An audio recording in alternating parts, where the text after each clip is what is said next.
it's, my phone still says 14 after the hour. We'll wait one more or less than a minute here. And then we'll start the meeting.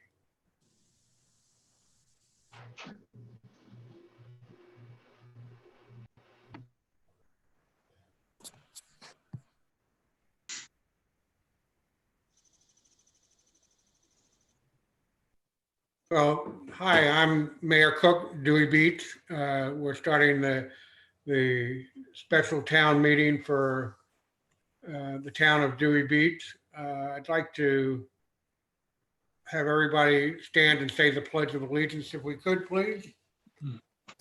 I pledge allegiance to the flag of the United States of America and to the republic for which it stands, one nation, under God, indivisible, with liberty and justice for all. Thank you all. Please be seated. Again, I welcome everybody online and all the commissioners. We'll do a roll call. Sorry, I had to move my computer back. Have to see my lovely face. So, Commissioner Persinger, Commissioner Persinger is here. Commissioner Moskowitz, Commissioner Moskowitz is here. Commissioner Bauer, Commissioner Bauer is here. Commissioner Jazinski. Dave Jazinski is here. Thank you all. And we also have online the town attorney Good afternoon. and our town manager, Scott Koenig.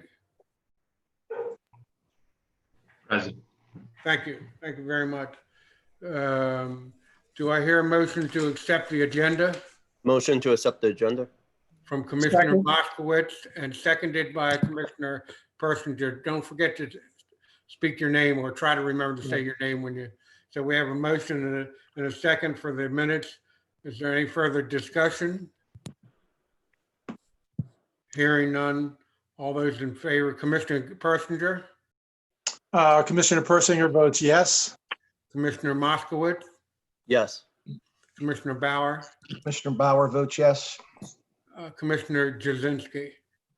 Commissioner Jazinski votes yes. Thank you very much. Commissioner Cook, Mayor Cook votes yes. So that's unanimous. Approval of the minutes. May 8th, 2020 monthly town commissioner meeting minutes. Is there a motion Motion. from Commissioner Bauer? Motion to accept the minutes. Is there a second? I'll second. Commissioner Commissioner Persinger seconds. Commissioner Persinger seconds to accept the minutes. Is there any further discussion on the minutes of May 8th, 2020? Yes, Commissioner Persinger has 1 point. On number 6, point number 6, about halfway down the red shaded section there, or the red type section, it looks like I voted no twice. I think one of those votes is supposed to be Commissioner Moskowitz. It's just a minor change. But I think we did have to still vote. Thank you very much. So actually, with that correction, is there any other comments about it? No other comment from me. Hearing none, call the question. All in favor of accepting the minutes, say aye. Commissioner Persinger, Commissioner Persinger votes aye. Commissioner Persinger. Commissioner Persinger votes aye. All right. Commissioner Moskowitz, Aye. Commissioner Bauer, Commissioner Bauer votes aye. Commissioner Jazinski. I abstain as I was not. Jazinski, Commissioner Jazinski abstains. who's lost. Sorry, can you not hear me? Commissioner Jazinski abstains. The line was unstable for a minute there. Commissioner Jazinski. Commissioner Jazinski abstains. Dale, you're kind of breaking up. I don't know if it's your end or my end. It's actually Dale's end. I think it's Mayor. You were the only one I couldn't get through, but I had problems hearing the other ones. Thank you very much. You're abstaining, Commissioner? Correct. Thank you. Abstention from Commissioner Jazinski. the May 22nd, 2020 special town commissioners meeting minutes. Is there a motion to accept? Motion to accept from Commissioner Persinger. Is there a second? Second, It's Second. properly moved and seconded by Commissioner Persinger and Commissioner Bauer to accept the May 22nd, 2020 special commissioner meeting minutes. Any further discussion from anyone? Hearing none. All in favor, say aye. Commissioner Persinger, Commissioner Persinger votes aye. Commissioner Moskowitz, Aye. Commissioner Bauer, aye. Commissioner Jazinski. Aye. Thank you. That's unanimous. June 12th, 2020 monthly town commissioner meeting minutes. Motion. Motion from Commissioner Moskowitz to accept. Is there a Uh, second? Commissioner Persinger seconds. Commissioner Persinger seconds. So it's been properly moved and second. All in favor, say aye. Commissioner Persinger, Commissioner Persinger votes aye. Commissioner Moskowitz, Aye. Commissioner Bauer, Aye. Commissioner Jazinski. Aye. Thank you very much. I know that's long and drawn out, but we need to do the formalities for everything here. And that's the only easiest way to hear what everybody says, aye or nay or abstain. So announcements and updates. Is there any commissioner that has an announcement or update they would like to put forward right now? Commissioner Moskowitz. Well, I just want to repeat what you had said prior, is that the restaurants have been doing an amazing job, and they were being very proactive, have been very proactive, and I think the Dewey restaurants should be applauded for dealing with this new normal and everything they've been doing. And I'm actually taking it from what the mayor had said as well. Yeah, I thank you for bringing that up. I probably should have myself. It's not just the restaurants, though. The restaurants are out there on the front lines, but it's all the businesses in Dewey that are doing an outstanding job trying to follow the not only the letter of the law, but the intent of the governor's order. So thank you for bringing that up, Commissioner. Any other commissioners have any announcements? Any other announcements whatsoever? Then we'll move on to committee reports. Commissioner Persinger, planning and zoning report. Yeah, I had asked Commissioner Jazinski to give the first part of this, and then I'll fill in as necessary. Thank you very much. Commissioner Jazinski. Okay, thanks. So I think everyone, all the commissioners know, but the public may not, understand that planning and zoning is doing a lot of work around zoning. There was a meeting recently where we received a report from consultants on some recommended changes and guidelines around making some changes to the zoning code, mostly around residential, in line with the comprehensive plan. There is a planning and zoning meeting on the 5th. There is not going to be a proposed amendment to the zoning, but the commissioners will be discussing zoning changes. So, anyone who has an interest in that and wants to kind of understand what they're starting to think and whatnot should definitely take a listen on that meeting to get an idea of some of the things that are being considered. Thank you, Commissioner Jazinski. Are you finished? Yes. Commissioner Persinger, you wanted to add to?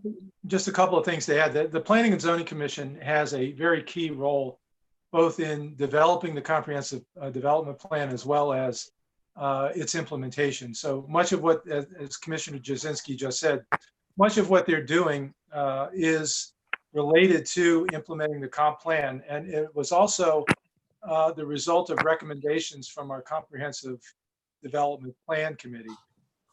We set that committee up so that they would be kind of the group that sort of monitors where we are in terms of implementing the comprehensive plan, and then helps us set some priorities for which of the actions in the current plan that we really should move forward on.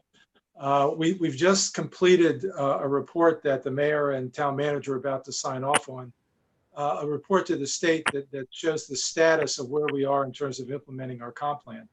The initial part of that report was developed by Planning and Zoning, and then worked with the town staff to get that finished.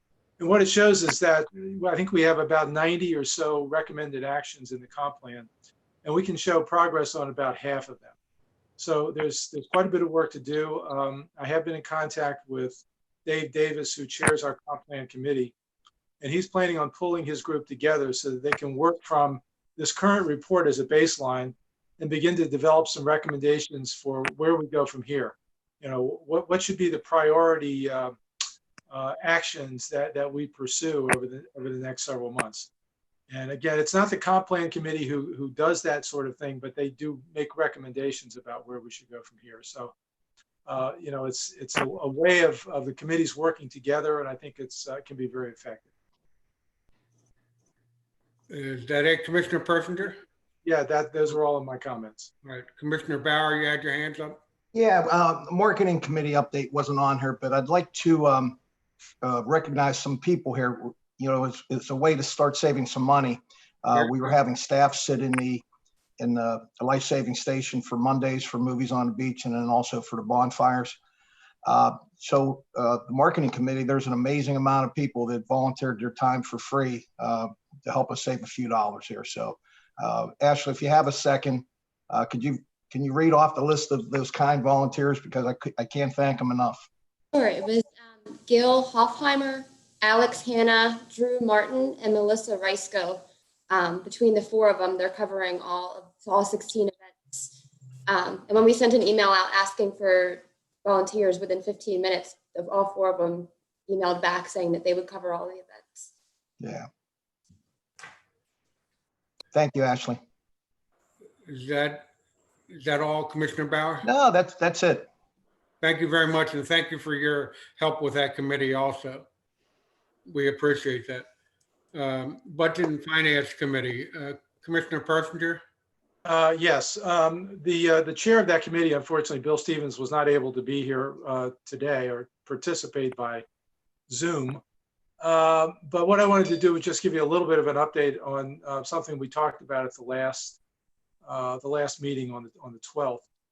There was a recommendation from Budget and Finance that we put together a cross-functional group to begin to talk about possible recommendations for sustainable revenue sources for the town.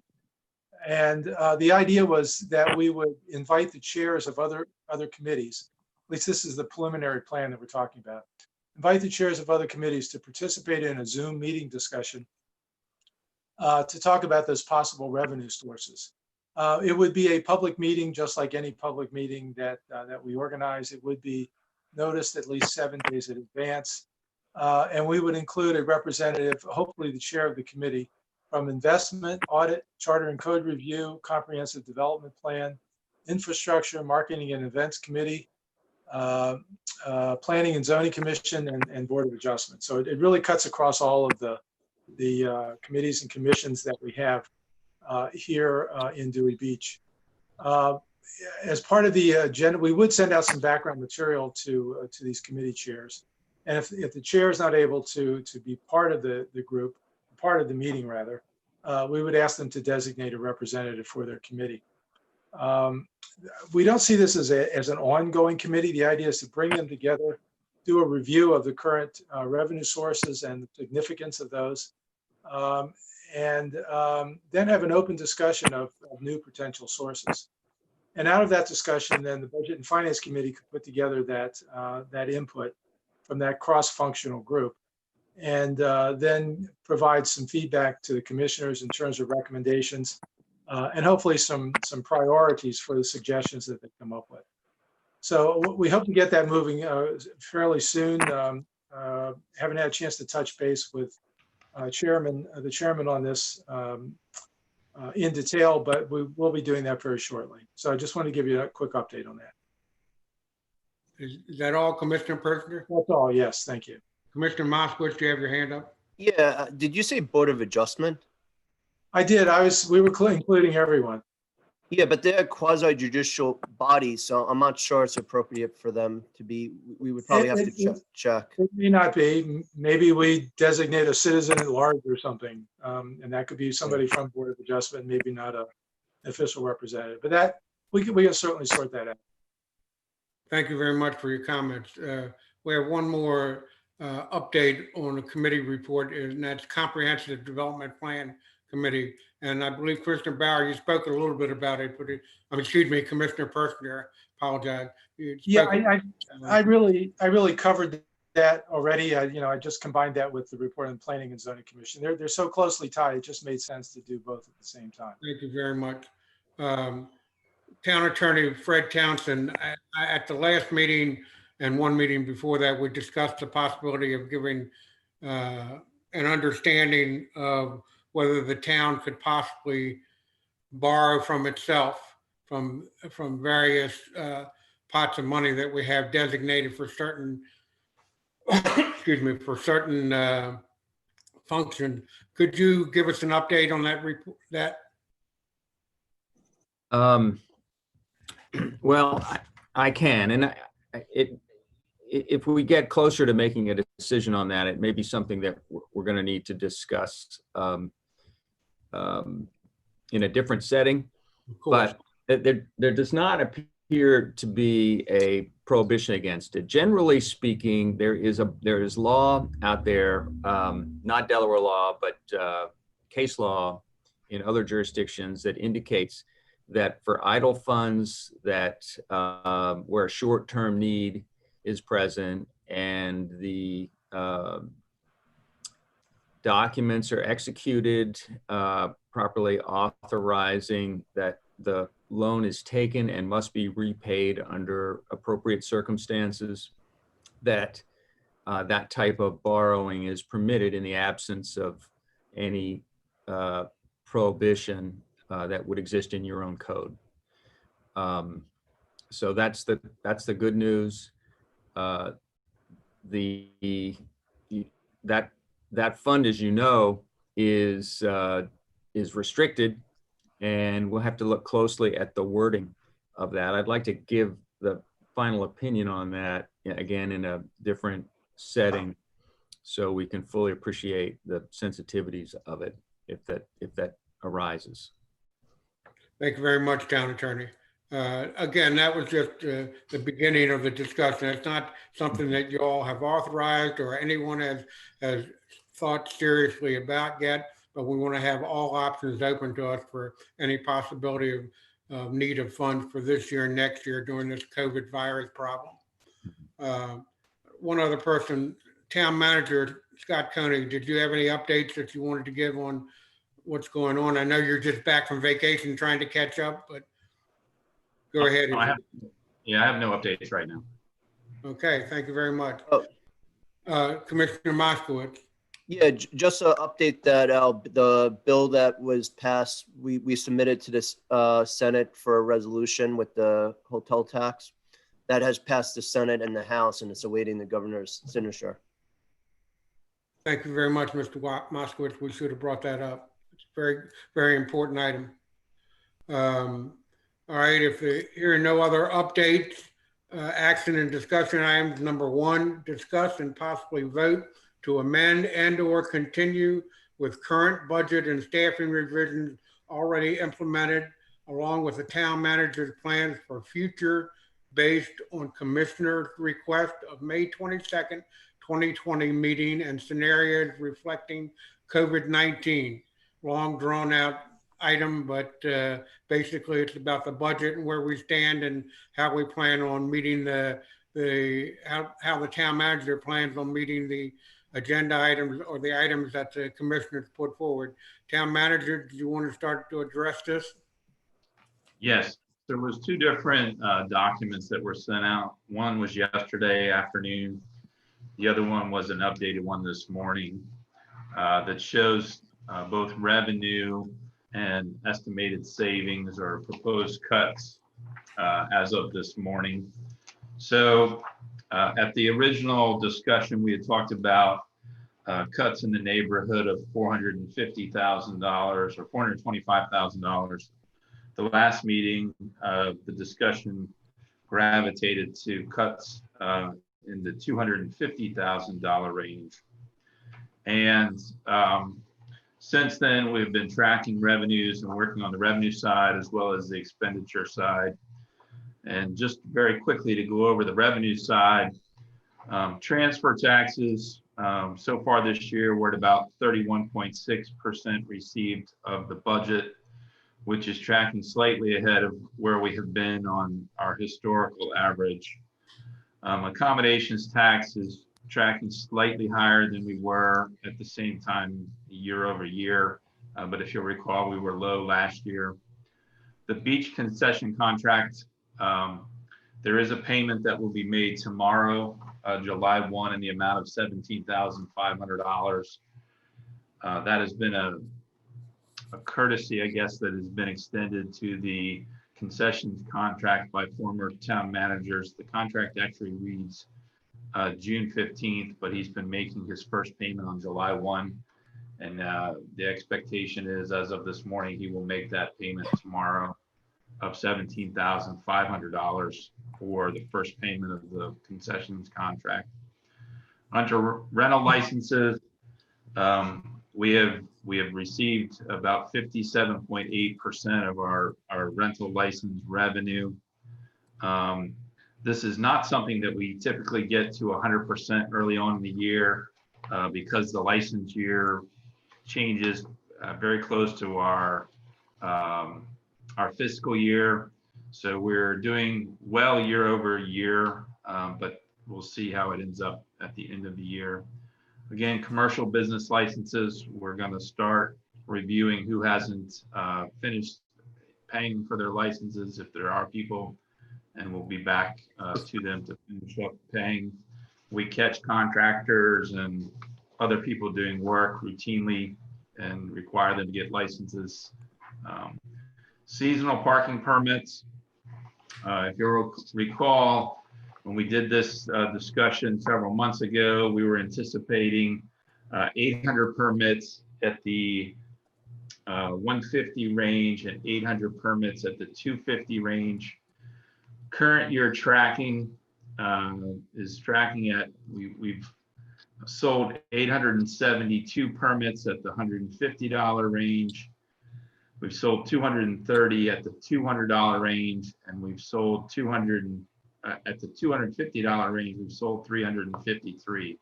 So we've issued a total of 1,455 seasonal permits against what we were targeting about 1,600. So we're at 83.3, 83.5% as of today. We still have several more weeks where we'll probably be selling seasonal permits before that number will dry up. So it looks like we'll hit at least the we've hit the base case number, and I think we'll probably end up just shy of the best case, but we'll still see how that comes out. Right now, daily parking permits and parking meters, that's the updated numbers as of this morning.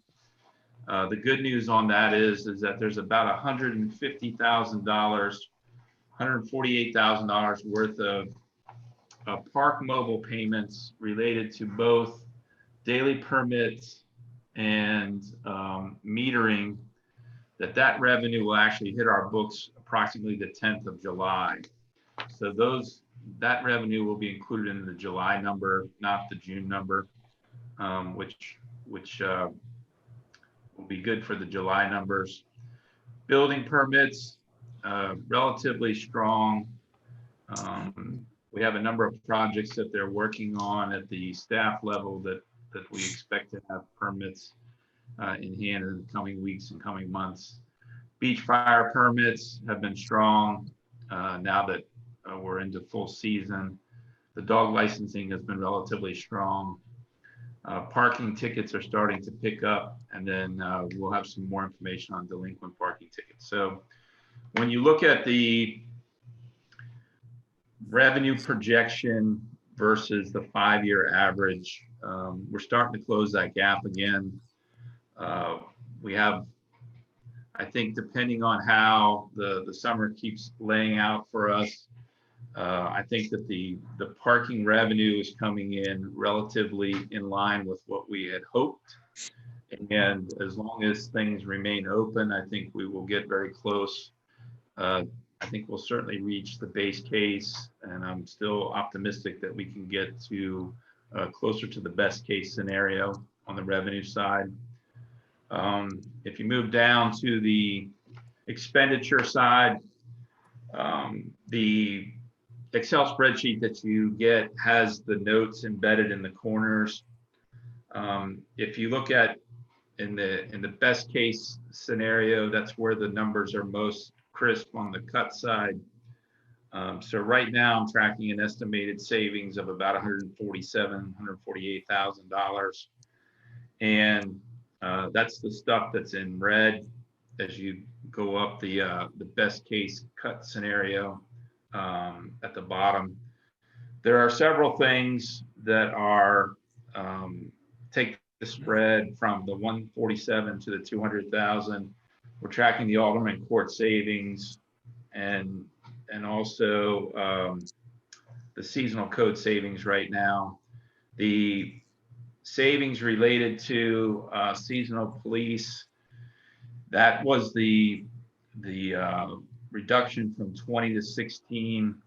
There's also some savings that are coming through as they're not working quite 40 hours a week on average. So there'll be some savings that we can better calculate at the end of the month when we have all of the June numbers in. The lifeguard issue, I've sent you some, there's some cuts that we've done.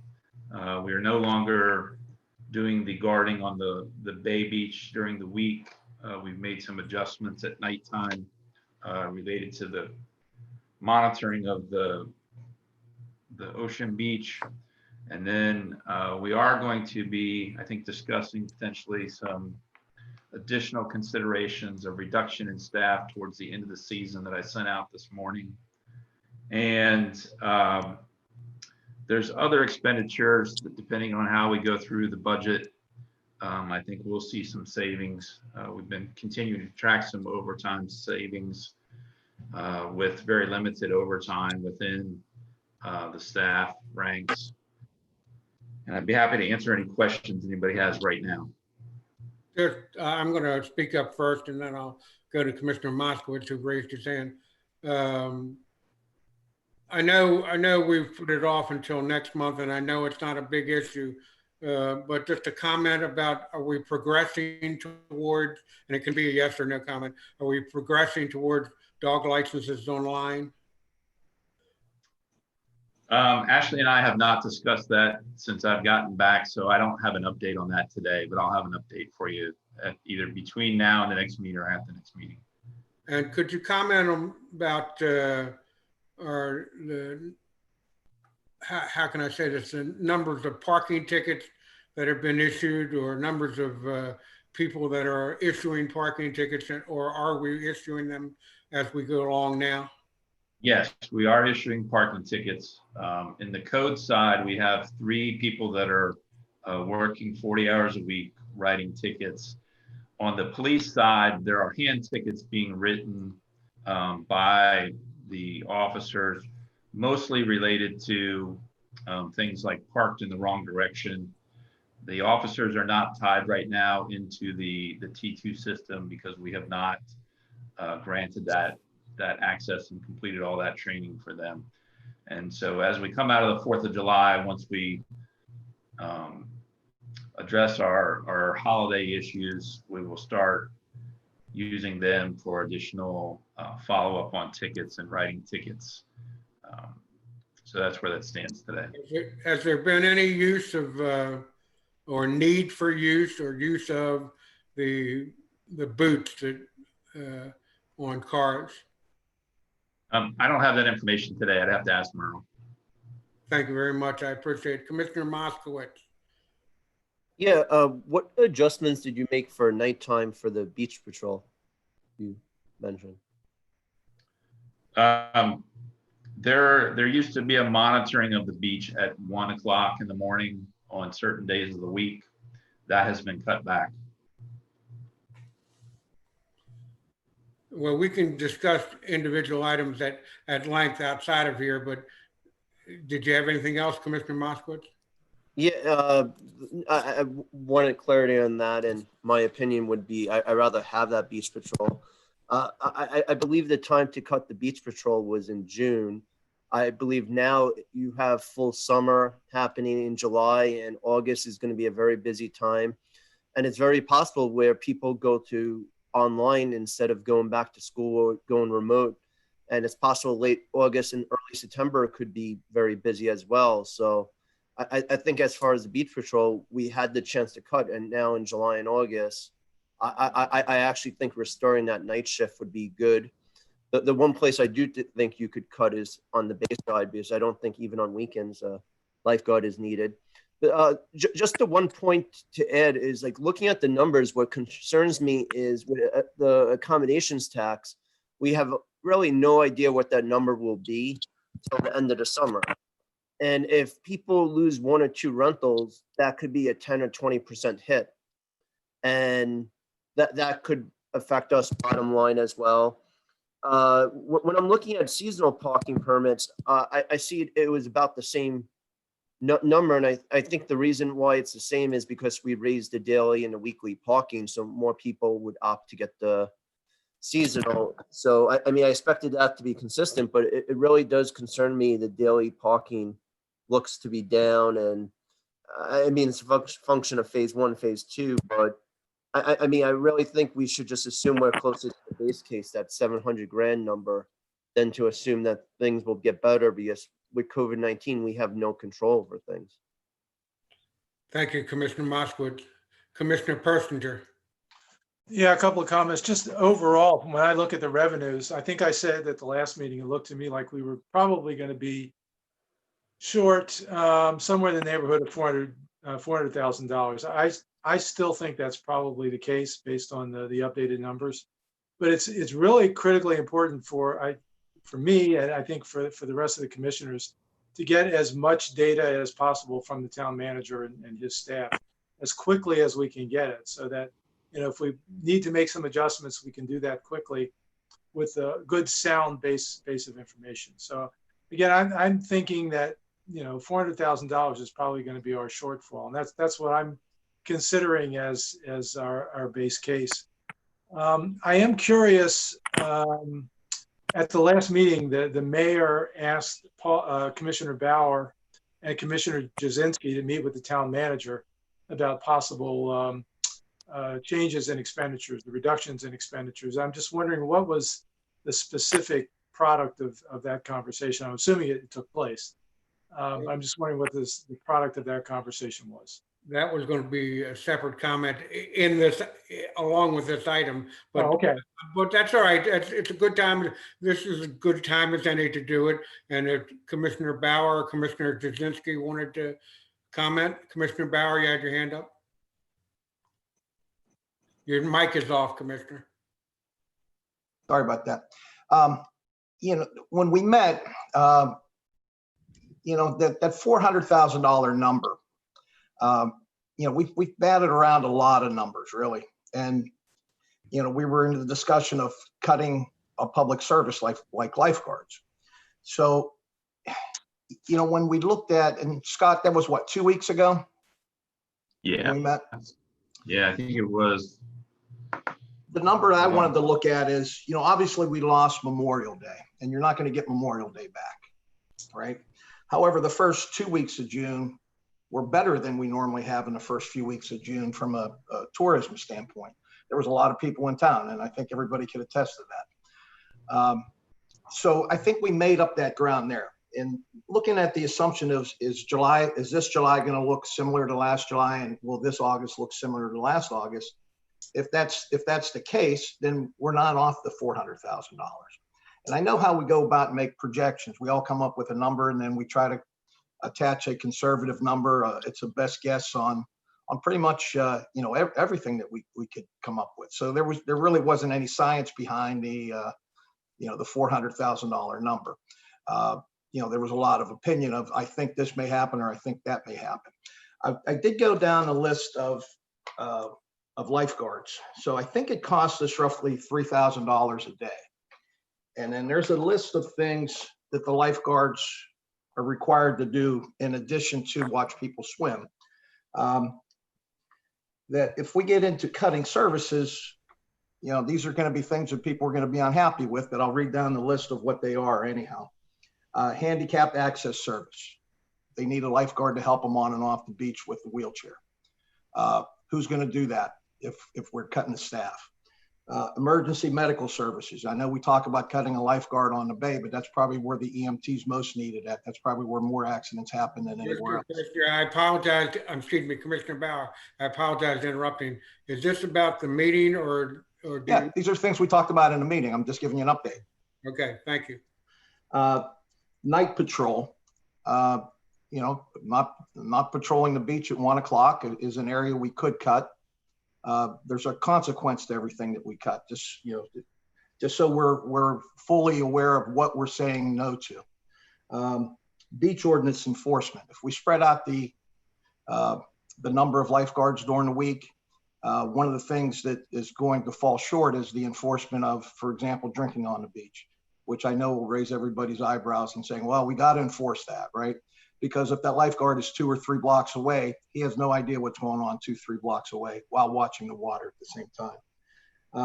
The junior lifeguard program, the marine safety, the trash and debris removal, the fecal matter cleanup, the bird rescue procedures, and the incident command system training and reporting. So those are all the other things that go into a day in the life of a lifeguard. And I think it's important for everybody to understand that, you know, it would be easy to say, hey, let's go with less lifeguards. Let's put up a swim at own risk. But there are some services that they do provide as well that I think are very valuable to people.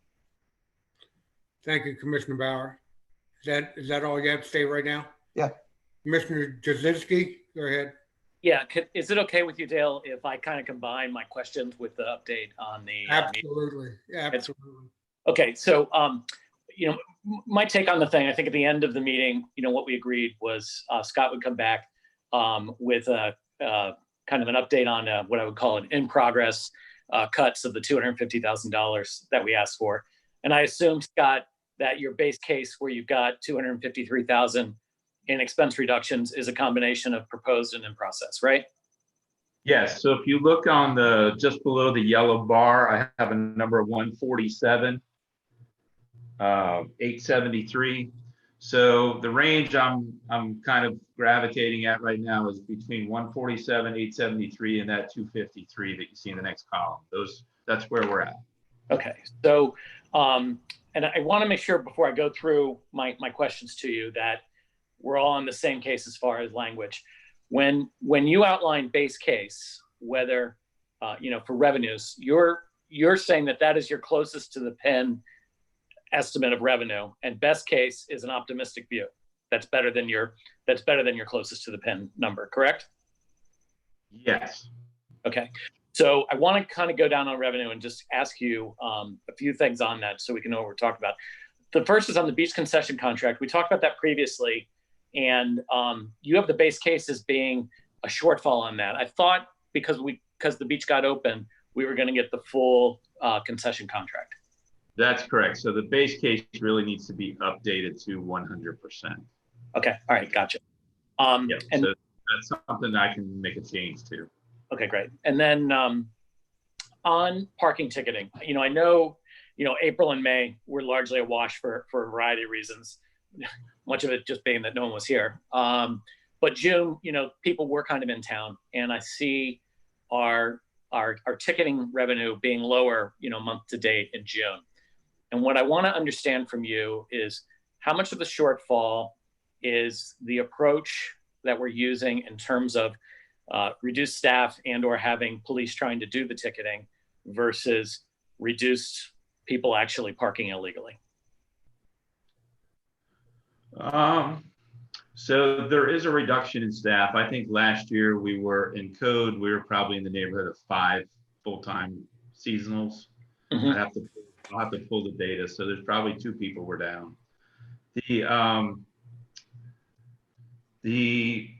there were a lot of tickets written last year for failure to put the PC or the CL in front of the parking ticket, in front of the plates. I've not heard any complaints about that this year. So there may have been some self-correction just on that level of ticketing. I need to confirm that with the supervisor, but I haven't had complaints get relayed to me about the CL and PC issue this year. So I think I have to pull the data to see how many tickets were written last year versus this year. I just don't have that for today's meeting. Okay, so this is where my concern's coming in. I'm only looking at the June numbers, right? I'm ignoring April and May. And I Right. see 30th, we got 16.4 this year, and we're averaging, our 5-year average is 39.5. I would have expected it to be somewhat down, but if we're ticketing with the same kind of metrics as we were in previous years, I would have expected that 16.4 to be a lot closer to the 39. So there is just make sure I'm saying this correctly. Yeah, I'll have to check on that to see if I can get some comparison year over to year, how many tickets have been written in the monthly periods, April, May, June, for like the last 3 or 4 years. Okay, so let me just kind of put it this way. Going forward from now through the end of the summer, are you confident that your combination of the police and code enforcement can basically have the same ability to do parking enforcement as we had previously? I mean, do you see them? I mean, there may be less people here and less people going to restaurants, so there may not be as many things to write. And I'm not talking about that. I'm just more talking about their ability for people who are parked illegally to do the parking enforcement. I think we may want to consider whether we should hire one more person. And I think that again depends on how much, so the level of activity during the daytime seems to be higher this year than in years past, mainly because versus the level of activity at night. The bars are not open full swing. So the resources are better utilized during the day to follow up and write parking tickets versus, I think in prior years, we were doing more ticket writing at night. Okay, switching to rental licenses. I was kind of surprised we've only got 57% of rental licenses. Weren't they due by May 1st, if I'm not mistaken?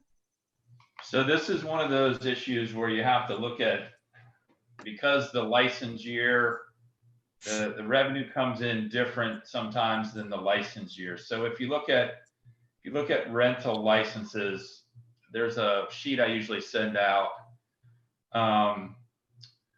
We on a typical year get, let's see, that's 47% of our rental licenses in the first 3 months. This year we're tracking 55 plus in the first 3 months. So we're ahead year over year average for the first 3 months. Okay. We are ahead. But Okay. we're ahead on the year over year. But then if you look at the budgeted average, we expect for rental licenses to receive about 44% of our revenue in the month of March, which is at the end of the fiscal year. Right. So those are people prepaying their license for next year or paying right on the date that it's due. Gotcha. Okay. All right. Is there any issue? I guess my real question: is there any issue with late fees on the licenses? I'd have to look. I don't have that information in front of me. Okay, I can that's fair. check. Got it. If you could make sure you write these down so you can get back to him. Yep. Thank you. Okay, and then switching to the proposed cuts. You know, you've laid out, you know, a way to get to 250,000. The red, I think per the method you normally use, the red is kind of where you feel confident, and the non-red is where it may be in progress, but you're not saying that you're going to get there yet. Is that correct? Right, I haven't gotten to that number. So let's use the base case number at the, for cuts. If you look at that bank and credit card fee cut of $3,500, Right. I haven't confirmed that we can get there yet. So that's why it's shown in black. Okay. The next one down, the spring dumpster, the trash collection, we know we've saved that money. Okay. So that's why it's in red. Okay. All right. So there are two large line items in your cuts. One is seasonal police, which is in red, and then I'm not saying the other line items aren't large, two largest line items. And the second largest line item is the seasonal lifeguards. And, Commissioner Bauer kind of outlined some things. You've kind of outlined a proposed overall annual budget cut. I think that it would be a good idea for us just to go ahead and talk about that and the way that we're going to get to those numbers.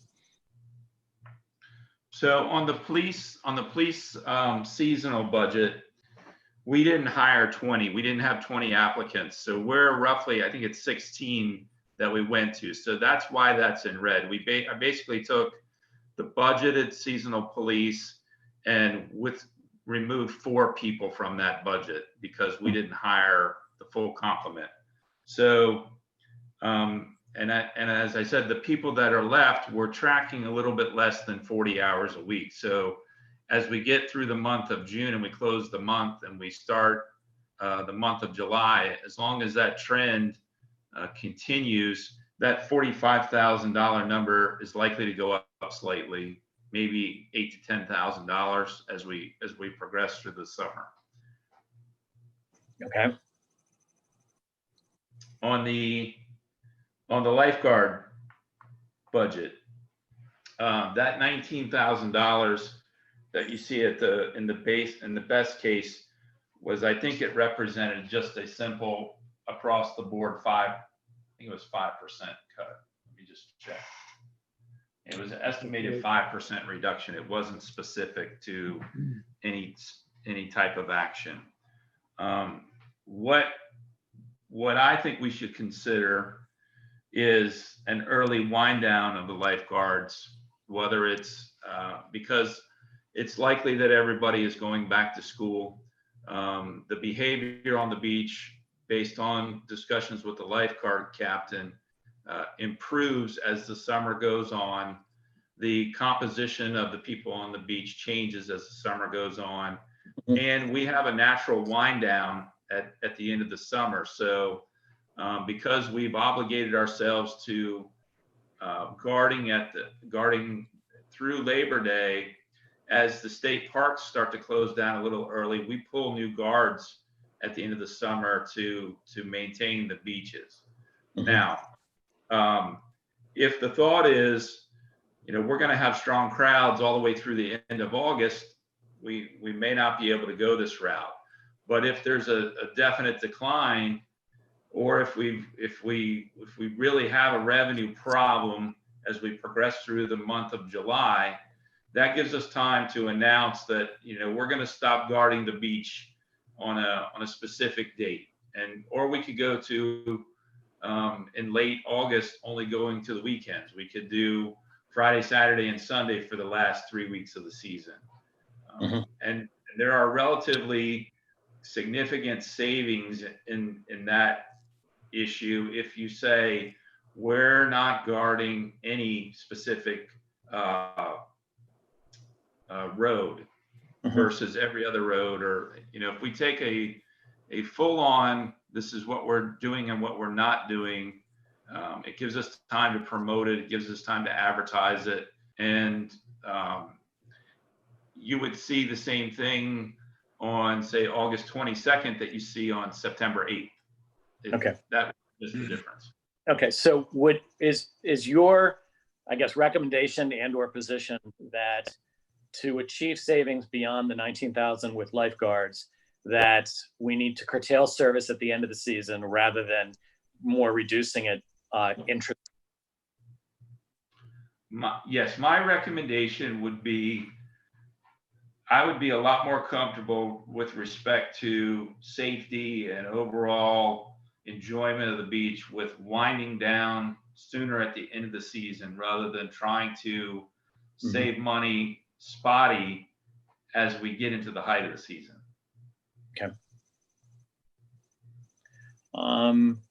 Okay, that's all my questions. Thank you, Scott. Commissioner Jazinski, did you have any other comments you wanted to make about the meeting? No, I mean, we were bouncing around a lot of ideas, and Scott, committed that he'd present us with what he was doing to get to what we previously asked for. And he's presented here under the base case. So that's my main comment about it. All right, thank you. Commissioner Moskowitz, you had your hand up first, and then Commissioner Persinger. Commissioner Moskowitz. Yeah, I mean, I just do not see it as a good idea. I understand that others may, but I just don't see it as a good idea to do an early wind down. Mid-August, late August, if colleges are basically online or people choose to go online or kids are home, you're probably going to see more crowds. And then once the camps let out, or traditionally mid-August to late August, there's a lot of kids going to the ocean and beach.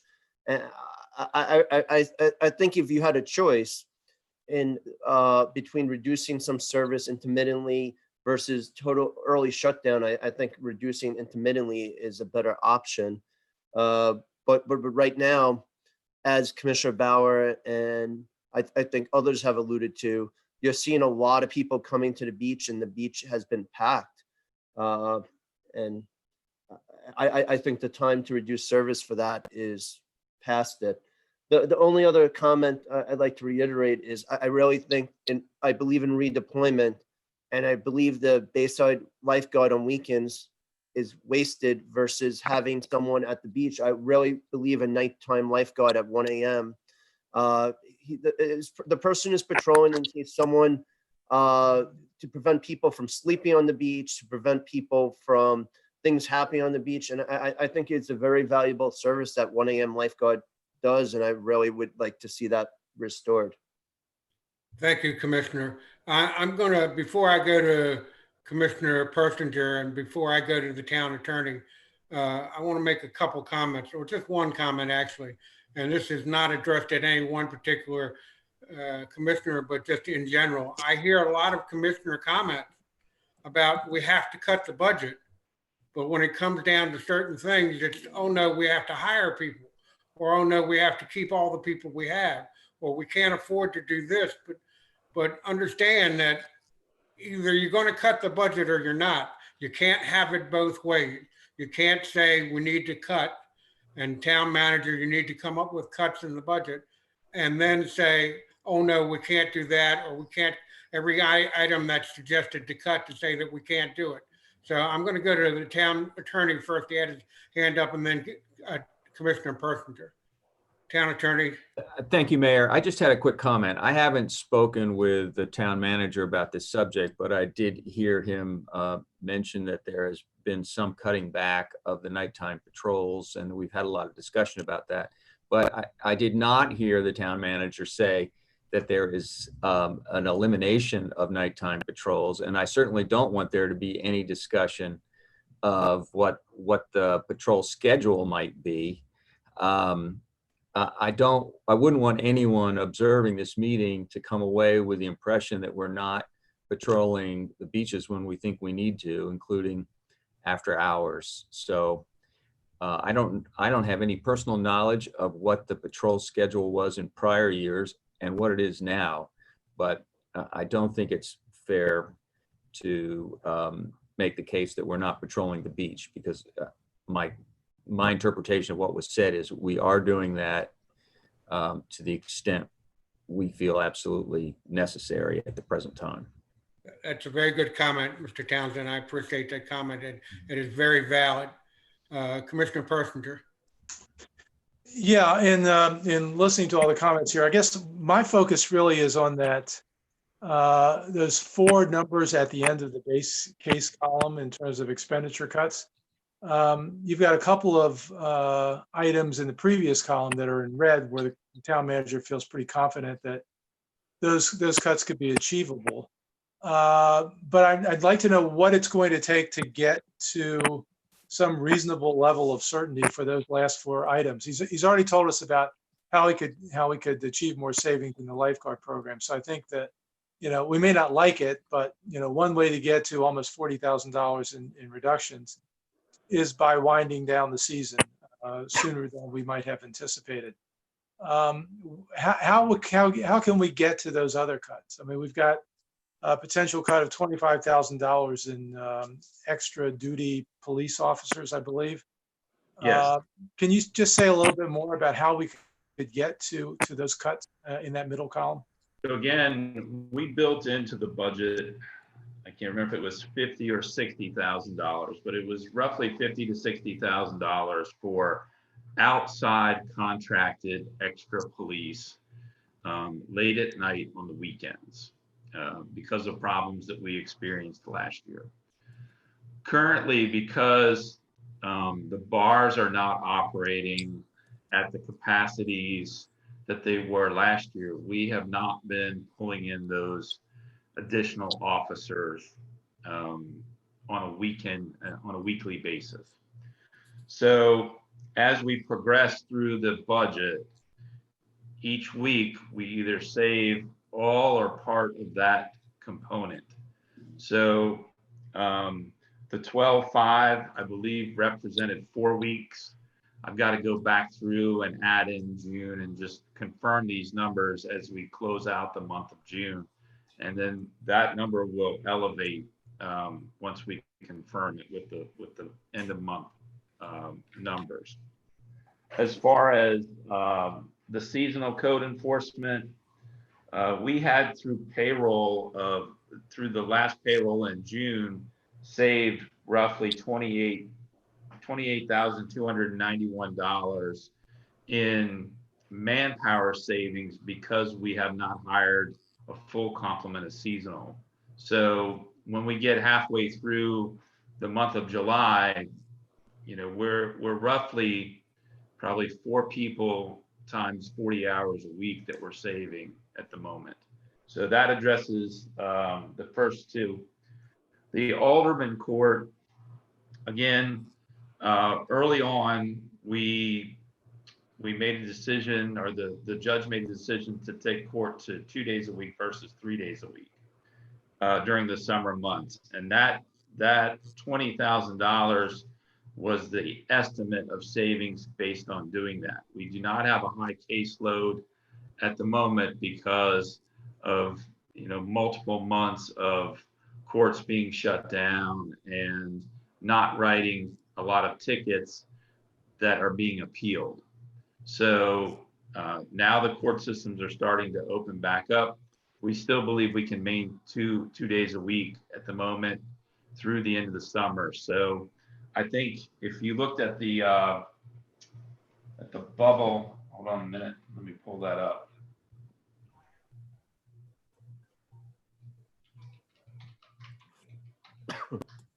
If you look at the 20,308 number, I estimated right now, April, May, and June, we've saved $10,752 of that $20,000. That's what that note represents. So that 20,000 really represents a full July and August of only 2 days of court. And we can achieve that number. The seasonal lifeguard issue, again, that $39,830 is very close to the number I emailed out regarding winding down early. So we are somewhere between $0 and that $43,000 that we have to start tying the number down.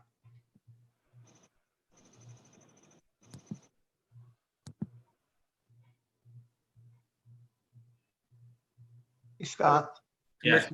obviously this weekend is a very sensitive weekend, and I'm going to guess that we're going to have extra patrols out for 4th of July weekend since it's falling on a Saturday. Yeah. Is Yes. anybody So- interested in cutting down on police staffing for this weekend? Yes. Well, if that's what we need to do. Let's take a vote on it. Well, I think I'm gonna make one comment. That was very dramatic, but But it's the fact. I mean, these are police. that we're trying to- Excuse me. That was dramatic and very good for effect, but that doesn't solve the problem. Of course, this weekend, nobody's going to vote to cut back, but Right. but it doesn't solve the Well, let me- problem of making cuts.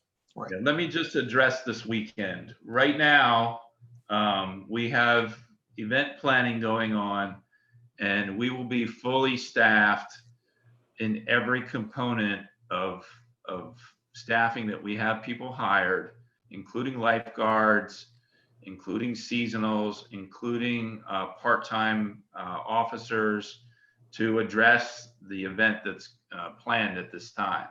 And that includes probably some extra costs related to monitoring the beach, and some extra costs related to monitoring crowds that will be in town. And so there will not be savings this weekend because of security and safety issues. Commissioner Persinger, you had your hand up. No, I do not have my hand up. I'm fine. Oh, I'm sorry. Okay. Other commissioners that want to make some comments? Any other, Commissioner Moskowitz? Just another question for a town manager. I noticed that on the spreadsheet, overtime is in red for one and then black for another. What sort of overtime, is that like related to town meetings or? So under, for example, under admin overtime, we targeted as much as $5,000 in savings. We're roughly through April and May, we were at just under 1,000. And then where else do you see that? Code enforcement overtime. So yeah, so code enforcement overtime, we have already achieved a reduction through the first 3 months of $1,788. They had a total budget through the year of about $8,000 in overtime.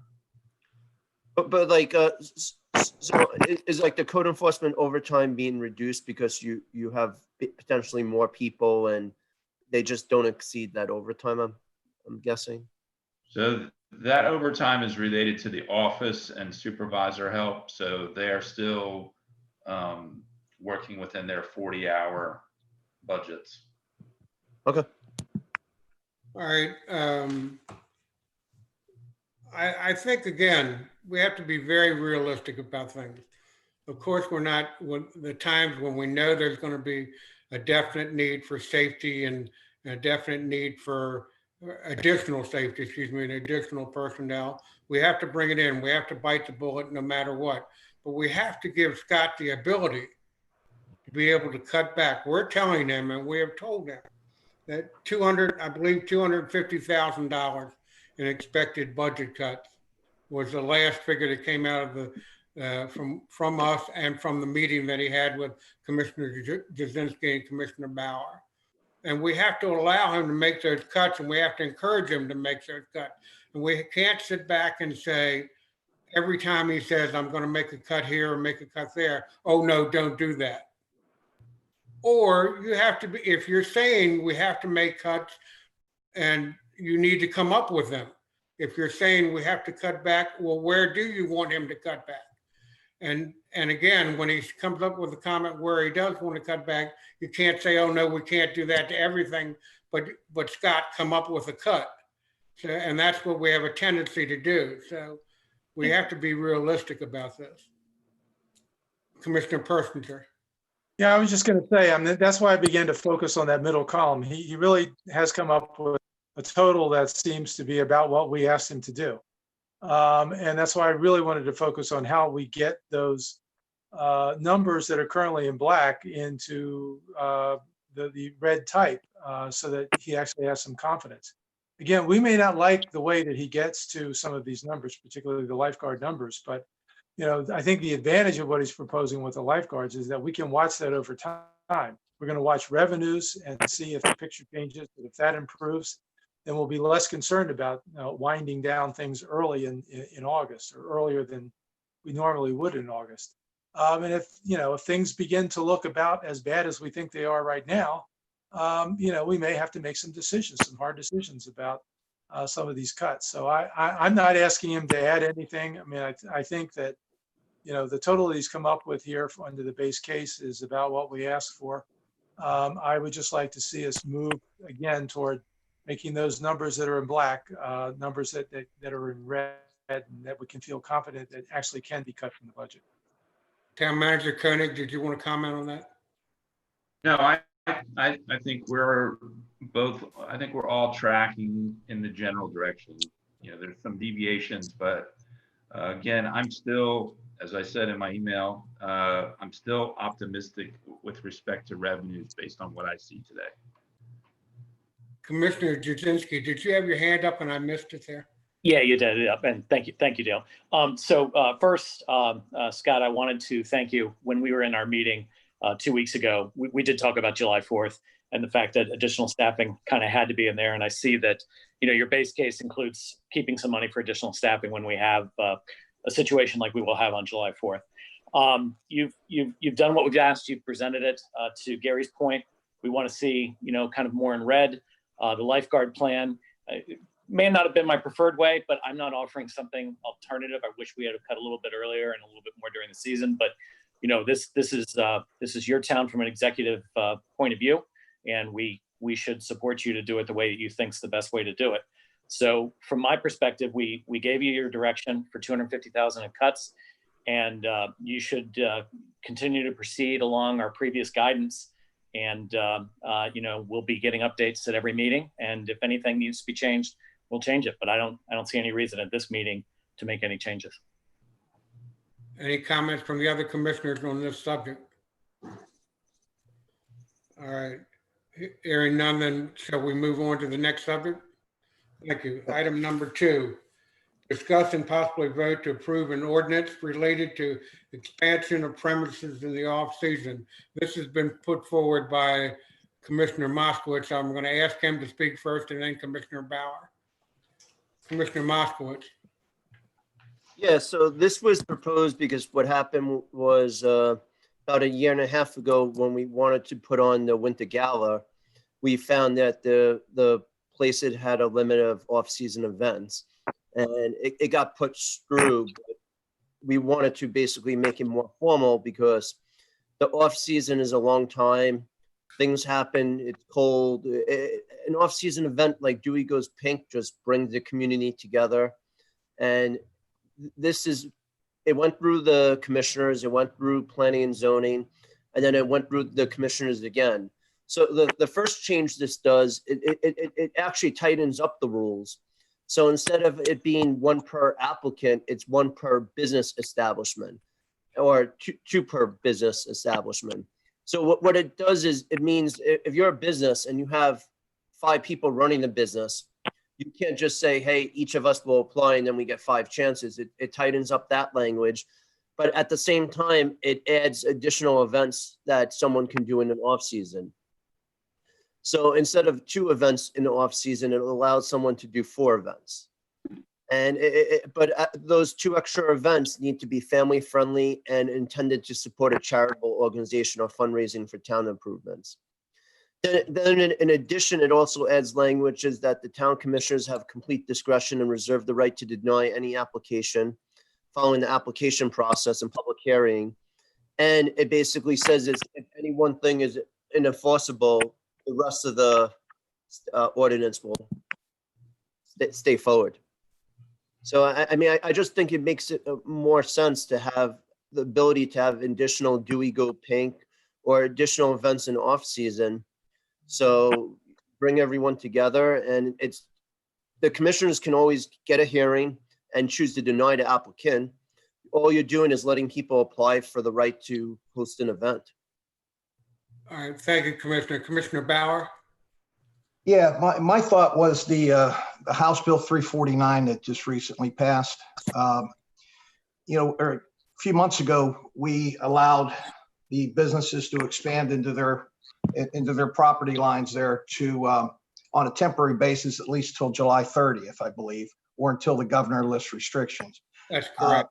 I think it's one of the most positive things that we can say we accomplished this year, because I think it's been well received by the public. It accomplishes the social distancing that everybody's trying to achieve right now. And, I'm pretty safe in saying that I don't think the governor's restrictions are going to go away here in the next 30 days. I'd like to think that, but unfortunately I don't. So what House Bill 349 does is it changes that until March 30th. So that gets us through the fall, and it gets us into the spring for expansion of premises as we see them today. So that's what I'd like to have a discussion and vote on, to follow what the state's doing and keep up what people are liking. But Commissioner Bauer, I have a question. Doesn't that give the ability to the restaurants to expand premises from the state point of view, not Correct. from the town point of view, but the town has to approve it? Correct. So what happened is the ABC has jurisdiction on moving of tables, et cetera. They've kicked that to us. They've also, House Bill 349 also has takeout capabilities in it too, which, that's always been popular as well. So a couple of the things that have been a result of the way this year's gone, I think have gone over well. I'd like to see them continue. We're consistent with the state, and it's allowing our businesses that are now cutting down on their capacities to get a little, keep the capacity they at least have right now and not further restrict them into the fall and winter. I'm not sure how they're going to go over in January and February, but hey, maybe we'll get an early spring next year and it'll help them there.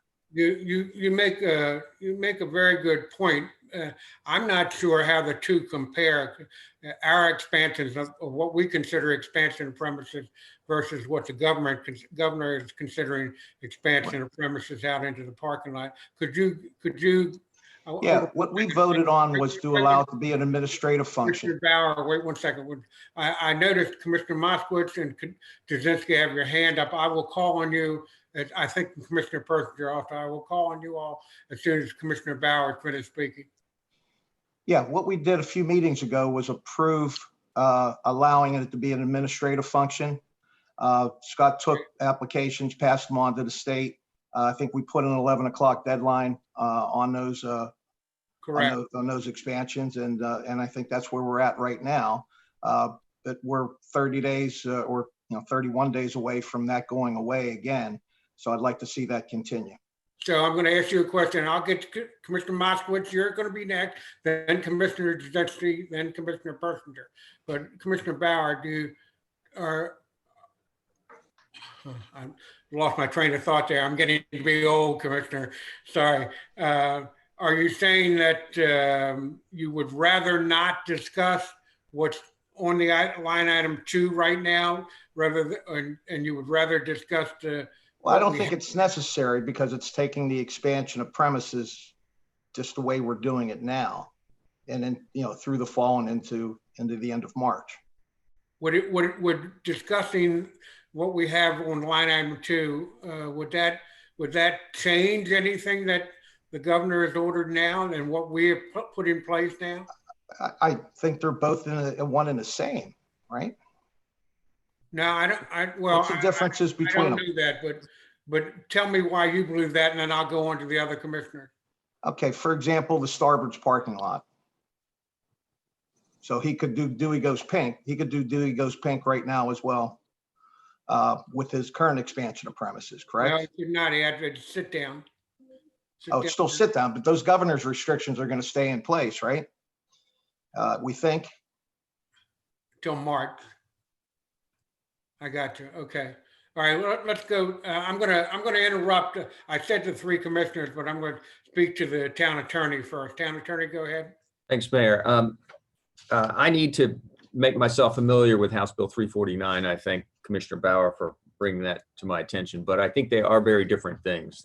What the commissioners voted to do was to authorize that administrative approval of an expansion, which is an everyday occurrence so long as you meet criteria until such time as the executive order were to expire and in compliance with whatever of the governor's conditions are contained in that order. One of them is a restriction such that you can't have on your establishment premises more than 30% of your total occupancy, I think. That's a big disparity between what is typically the case when you're referring to these temporary expansions that we grant pursuant to a public hearing. And those are limited to, I don't have my code book open to the right place right this second, but they're 72 hours or 48 hours, beginning to end, or 24 hours. And I think what Commissioner Bauer is referring to, and House Bill 349 refers to, a new normal during the executive order, not a temporary expansion. So I think they're different things. I think 349 needs to be examined closely, as Mr. Bauer is indicating, but it's not something that is going to fit into our zoning code the way this would. Okay, I'm going to ask commissioners not to speak up on their own, and I'm going to go to the other commissioners that were in line. Commissioner Moskowitz.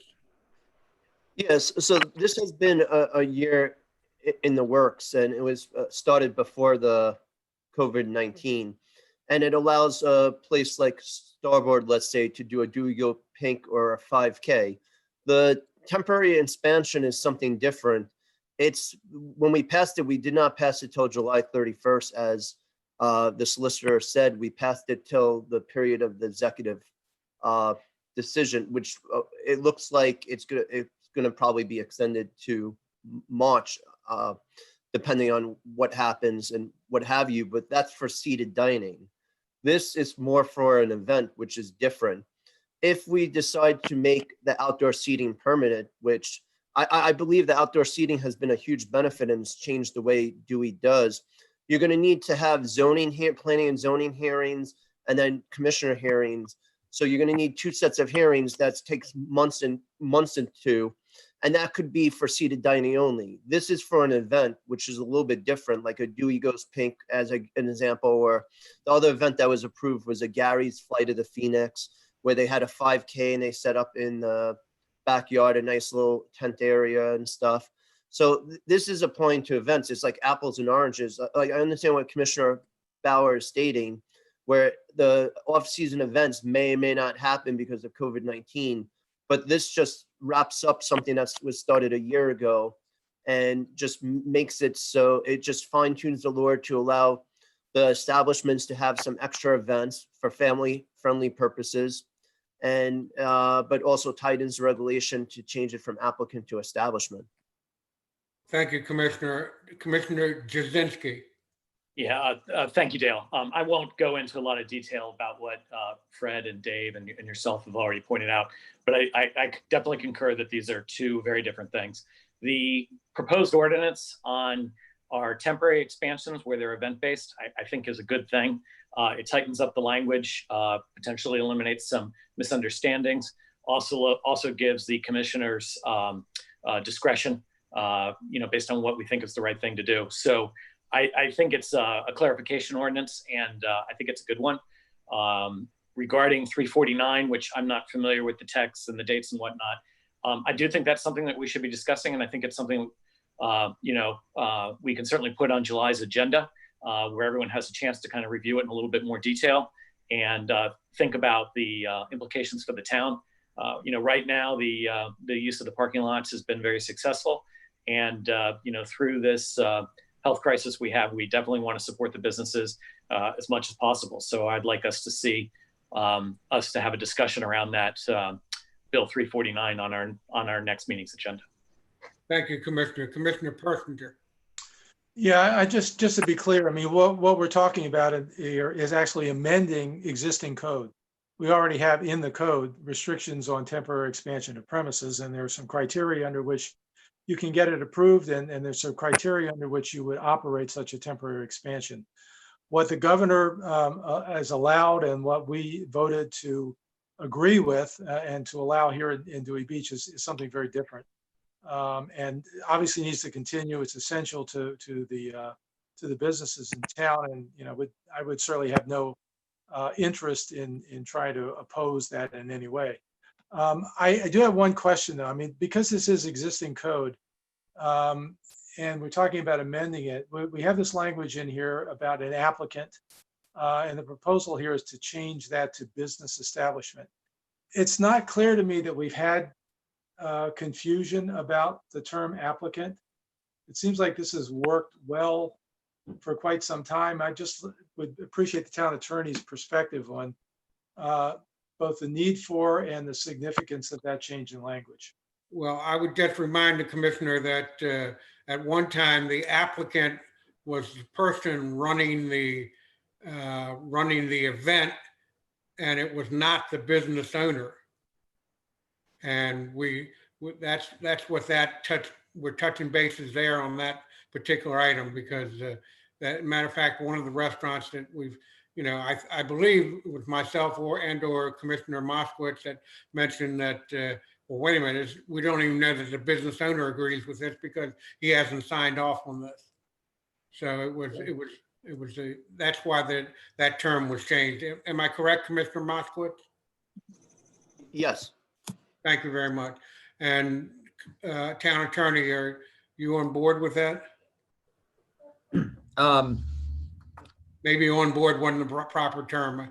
Are you in agreement with what I just said? Oh, yes. With what you just said, I completely agree.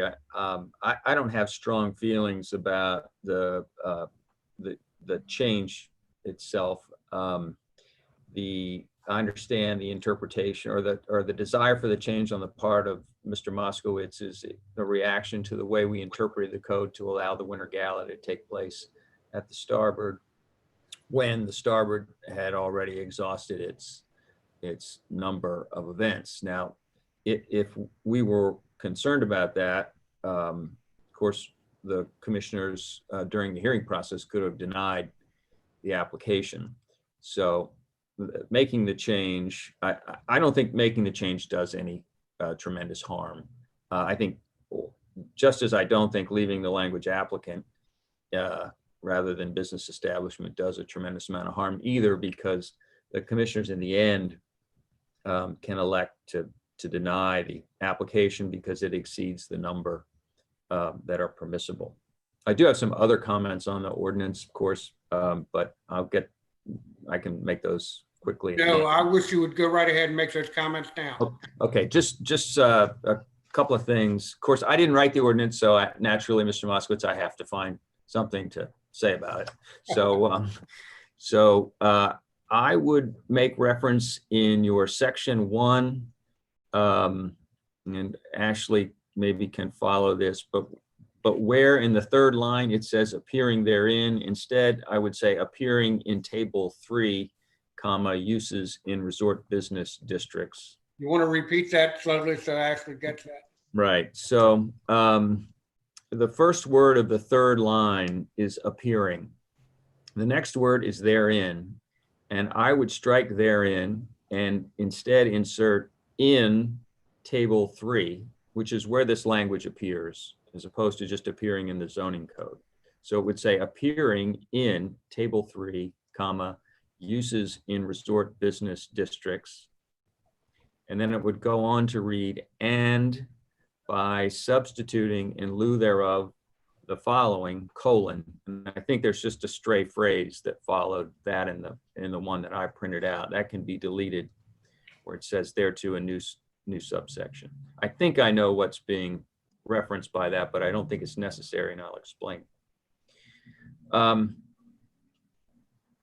In paragraph D, there is a reference to additional conditions that apply to any events that are permitted beyond the previous 2 for off-season events. And I don't, the term family friendly is, it's a little bit of a squishy term. It's not easily interpreted. You mean what t-shirt contests are not family friendly? Well, I think, yeah, it's one of these things, when you see it. But I think that's fine. I understand the intent of it. And I suppose that can stay in. I just want you to know somebody could come forward with another event proposal, and some of you may think it's family friendly and some of you may not. And to the extent that that's vague, it's probably not going to be a great condition to rely on to deny the application. And then I would also say, I would remove the words intended to and just say supportive of a charitable organization or fundraising instead of making any reference to intent there. Town attorney, can I suggest something that's coming up, and then I'm gonna, when you finish, I'm gonna go to Commissioner Bauer. Is it possible that that because you didn't write this ordinance, that there's, we could go on here back and forth, and if you bring up changes that we might not agree with, we could discuss. This ordinance, I thought, Commissioner Moskowitz, did you write this ordinance? Well, I amended it after the based on the planning and zoning meeting that was held maybe 7 months ago. So this was not, yeah, but I didn't write the original. I just wrote the stuff in. I just added the things in red. But This is some not what- changes the solicitor is talking about is based on the original ordinance as well. again, but this is not what planning and zoning approved or disapproved. Or, It may be. now, with the changes, the commissioner made some changes. Is that right, Commissioner? I believe this is what planning and zoning approved. I do. Yeah. I do too. I do too. I think that this is what planning and zoning approved. And when I made my comment about not having written this, I was not voicing any kind I understand that. I understand. I have one more commissioner who wants to make a comment, and I'm going to get back to Mr. Townsend. Commissioner Bauer. Commissioner Bauer. Yeah, that's what I was asking. Who wrote this ordinance here? I mean, there's got to be a check and balance. Ashley, we have P and Z meetings of what they passed on to us, right? So that should be the document that goes to Fred for us to approve, not getting taken by a fellow commissioner, write down his own stuff, and now our town attorney is reviewing it as we're sitting here. I don't think that's the right way to do it. Hold on one second, everybody, hold on one second. Commissioner Jazinski, I promise I'll get to you, but the town attorney just said this document was approved by planning and zoning. That's Okay. right, town attorney? Okay. Well, I believe the concept was approved, and I think this is a faithful recitation of what Planning Commission is recommending that you as commissioners approve. I don't think there's anything sinister going on here at all. I think this is what they think you should entertain. Okay, I'm going to speak after Commissioner Jazinski. Commissioner Jazinski. Yeah, I just wanted to make it clear, I was a planning and zoning commissioner when this came up. So I'm just trying to say that, we did discuss the changes. We discussed family friendly, and to Fred's point, I didn't know this was going to be kind of a controversy, so I didn't look up, all my notes with the meeting.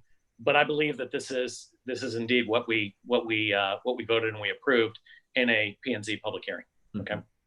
Right. And town attorney, you agree with that? I do. I think that's accurate. Yes.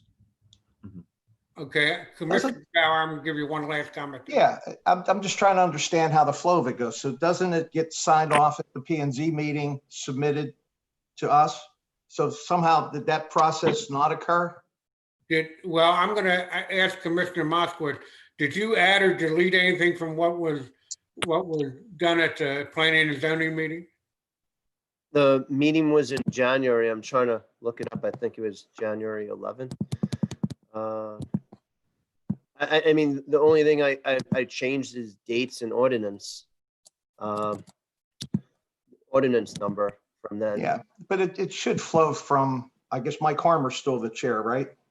That's correct. Shouldn't the chair be sending that to our town clerk or to Scott, one or the other?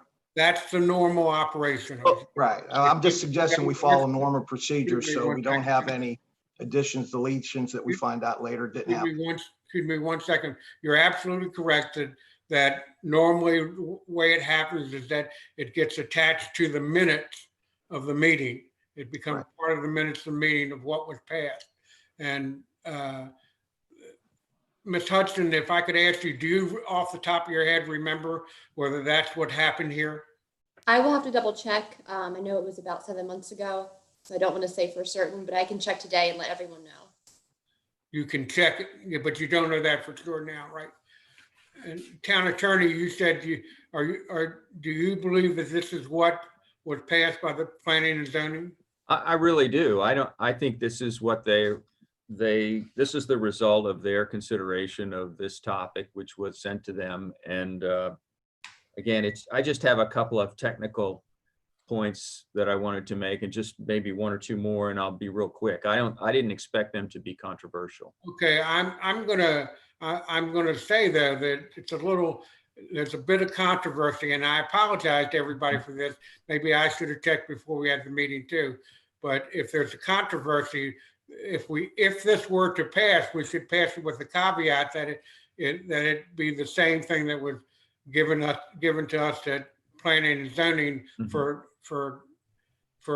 viewing, or we're saying that we're not interested completely in the planning and zoning document because this is so close we could change it anyway, and therefore we're voting on this document. Is that right, Attorney Townsend?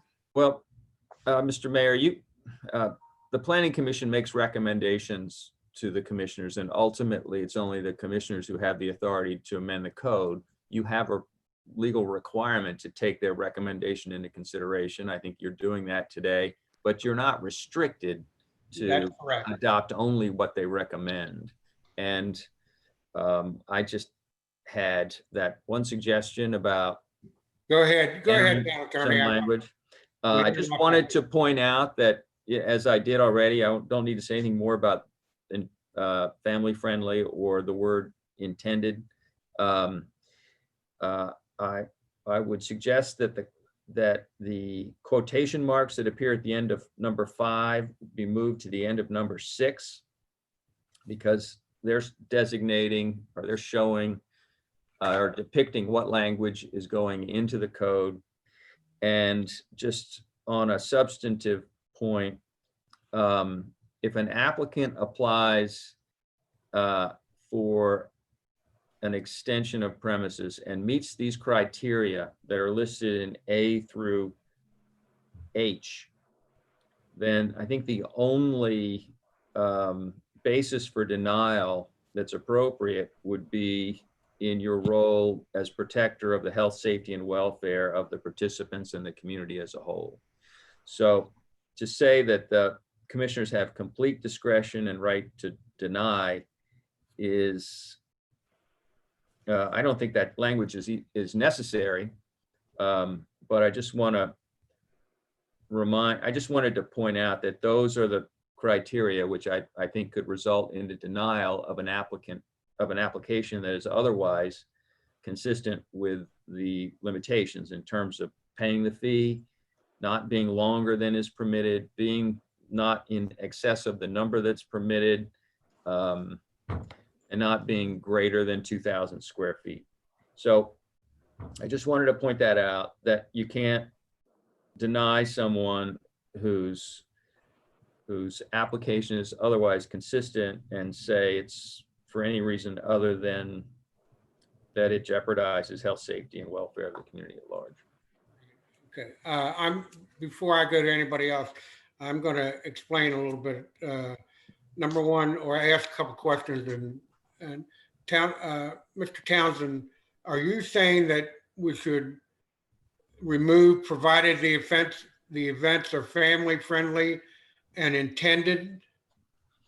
I don't think it's necessary to remove family friendly. I just wanted you to know that that's not a zoning term, or it's not a term that is going to be easily enforced. So it's not terribly helpful to say family friendly. And I would say that we're not interested in what the applicant intends with regard to the support, but that it be supportive of a charitable organization, if that's a criteria you want to add. So you are suggesting remove the word intend? And just make it just supportive, family friendly and supportive of a charitable organization. And supportive Mhm. of a charitable organization. Ms. Hudson, you have that? All right. I'll go to Commissioner Moskowitz as soon as I finish making this. I tended to think at first that because it wasn't the exact thing that came from planning and zoning, that we couldn't vote on it. And I think that's wrong. I was wrong. The town attorney showed me where we have the ability to, once it's posted and said, we say we're going to vote on it, we have the ability to vote and change the code. And so I am worried about things like this that come out of planning and zoning, and we don't see exactly what they said. But I have enough confidence from the former planning and zoning commissioner and the town attorney that we have the ability to vote on this. I have Commissioner Moskowitz's hand was up first, and then Commissioner Bauer. Commissioner Moskowitz. Yeah, I mean, I went to that meeting in early January. It was a public meeting and most people could come. Anyone could come. It was cold, but I came, and I've been the one trying to get this through for the last year and somewhat months, and just to get this heard and get this over with, because it should really be a low-hanging fruit. And the temporary expansion or premise that the House and Senate passed is different than this. And I just would like to motion to approve this with the technical changes recommended by the solicitor. Well, I'm going to go to, I said I was going to go to Commissioner Bauer first, and I'm going to continue that. Commissioner Bauer. Yeah, question on Fred, is family friendly have any legal weight to it? Well, it was my intention to point out that language is I mean, any legal weight. I don't know how to answer that. It's I mean, not. and I think this not is where we get legal. in trouble, is we have some words that are Commissioner Bauer, let unfortunate. me finish answering first. Go Okay. ahead. I mean, I pointed out that in my view, the criteria for denying an application would be the failure or that the proposal jeopardizes health, safety, and welfare of the community at large. Right. Whether if your approval or denial swung on the issue of whether the proposed event was family friendly, I would say I would be in a difficult position trying to defend that. Thank Yeah, you. that- Thank you very much. What I was curious about is, how does that get into the language of an ordinance that we're voting on? Because I'm assuming you were at the planning and zoning meeting as well. I was. I very well may have been tasked to write this ordinance. I don't recall, but that certainly would make sense. I obviously didn't do it, but I My don't. concern's just with the process, Dale, that's all. Commissioner Moskowitz, you had your hand up, and then I'm going to ask for oh, I'm sorry, Commissioner Persner had his hand up too. Commissioner Moskowitz, then Commissioner Persner. Yeah, to the solicitor, family friendly would imply, it was based on the P&Z hearing, it would imply that it's open to all ages, because an event could certainly be 21 and up, and family friendly would mean that you could bring your kid, like Dewey Goes Pink, for instance, is open to everyone. I believe opening weekend might be more of an adult event. So it was trying to basically say the Dewey Goes Pink, where you see little kids racing, people with baby carriages racing. Family friendly was more to imply ages. So that's there to show intent. Yeah, to allow anyone. Commissioner Persner, I apologize. Yeah, I'm basically okay with the term family friendly. I mean, our town solicitor has not objected to it specifically in terms of it creating a problem for us. I want to make sure that I understand about point number 6 under H.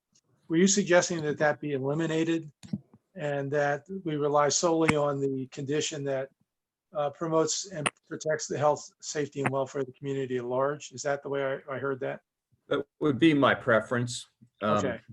I don't mean to undermine this whole initiative over that point, but I don't think that language is necessary or even terribly helpful. I don't think it's too harmful, because my advice would be the same. that you have the right to deny the application, but for the reasons that are referred to in section 5. So you are suggesting that the quote end at the end of number 5 where it says at large and eliminate number 6? That's a preference of mine, but it is not, I'm not gonna say that I'm terribly concerned if you don't adopt it. But my preference would be yes, that you stop at 5, leave the quotes there and delete 6. Okay, then Commissioner Moskowitz, you're the one that put this in. Would you like to make a motion to either accept or reject this and with the changes made? Yeah, but Commissioner Jazinski has his hand up, so I don't know.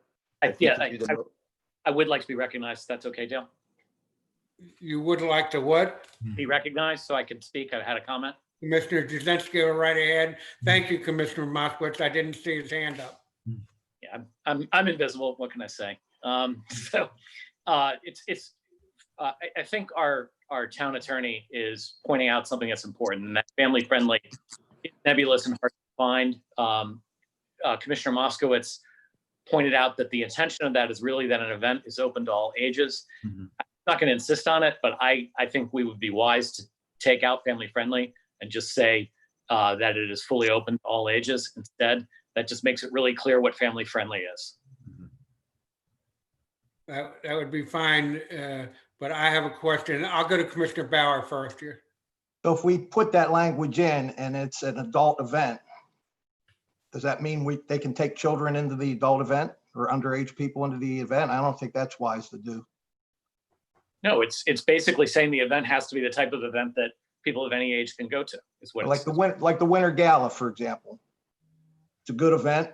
That's my thought Do we also. allow underage people into the Winter Gala? I'm going to say no, but We still have the 2 events that can be adult only events. And then we're Okay. saying, if you're saying for the additional events, they have to be all ages. So when you go over 2, they've got to be all, I think, because wasn't that kind of the intent? Yes. That Commissioner? was exactly the intent. Mhm. Attorney Townsend, your comment? No, that's the case, that the Winter Gala and other events that are historically done under this ordinance could go on as they have in the past. What this is doing is relaxing it somewhat to allow for 2 additional events, so long as they are family friendly and support a charitable organization or participate or contribute to the fundraising for town improvement. So the status quo remains in place. But if you want more off-season events, you can have as many as 2, so long as they meet this additional criteria. Okay, I'm gonna halt discussion right now and say, Commissioner Moskowitz, this is your proposal. Do you want to make a motion that includes any changes that you want to make? That such as changing family friendly to open to all ages? I'd like, Wait 1 second. And such as taking out intended to, such as moving the quotes and eliminating number 6. If you don't make the motion with the changes, they will not be part of it. yeah, well, I'd like to do the motion to approve this ordinance based on the solicitor's feedback, including the quotes, including the intended to, and putting next in parentheses next to family friendly, open to all ages. There's a motion on the floor. Is there a second? I'll second Commissioner Jazinski. Commissioner Jazinski seconds. There's a proper motion on the floor and a proper second. Is there any further discussion? Okay, hearing none, I will give a roll call vote on it. All in favor, Commissioner Persinger, Commissioner Persinger votes aye. Commissioner Moskowitz, Commissioner Moskowitz, aye. Commissioner Bauer, aye. Commissioner Jazinski, Aye. and Commissioner Mayor Cook, aye. It is unanimous. Let's move on to the next item. The next item is number 3, discuss and possibly vote to approve an ordinance to amend the fee for conditional, it says for condition use applications submitted by in-town businesses. And I believe it should say for conditional use. And what was the other comment I wanted to make? Oh, this has been brought up originally by the town manager and then put forward by Commissioner Moskowitz. I'll let Commissioner Moskowitz speak. Go ahead, sir. In speaking to the town manager in a discussion about maybe 8 months, a year ago, he mentioned a lot of people have conditional uses and they would apply to amend it, but there's a steep fee. And what the fear is, if people don't pay the $750 or $800, they just could do it anyway, or it was his suggestion that we basically make it so it's amendable. So my suggestion is to keep the conditional use application fee at the same price, but have a reduced fee to apply to amend the additional to for the ability to amend it already conditional use at $400. Town Manager Koenig, do you have a comment on this? I have no objections to this. This really comes down to some discussions that I had and have had with various business owners that have had conditional uses that were interested in some what in the big picture were probably minor amendments, but there's a fairly steep fee to come back at $750. So the thought was to offer some type of reduced fee. I think Commissioner Moskowitz and I originally talked about $375. He's proposed $400, but anywhere between $375 and say $500, I think would be steep enough they wouldn't be running back just to talk about something that wasn't important to them, but it also wouldn't be cost prohibitive, or it would be less cost prohibitive than the $750, which is a pretty steep number for a small business, I think. Attorney Townsend, did you have your hand up? I did. I want to say that, I think that the support for this that was just stated by Mr. Moskowitz and Mr. Koenig is very good. And also for new conditional use applications, it may also have the beneficial result of having the applicant ask for something or accept something that is perhaps a little bit less than what they'd like to have, and give them a mechanism for coming back after proving themselves and asking for more later on. I think that governments have told applicants that, look, if you're reasonable in the application process, we're going to look more favorably upon your application to amend your conditional use.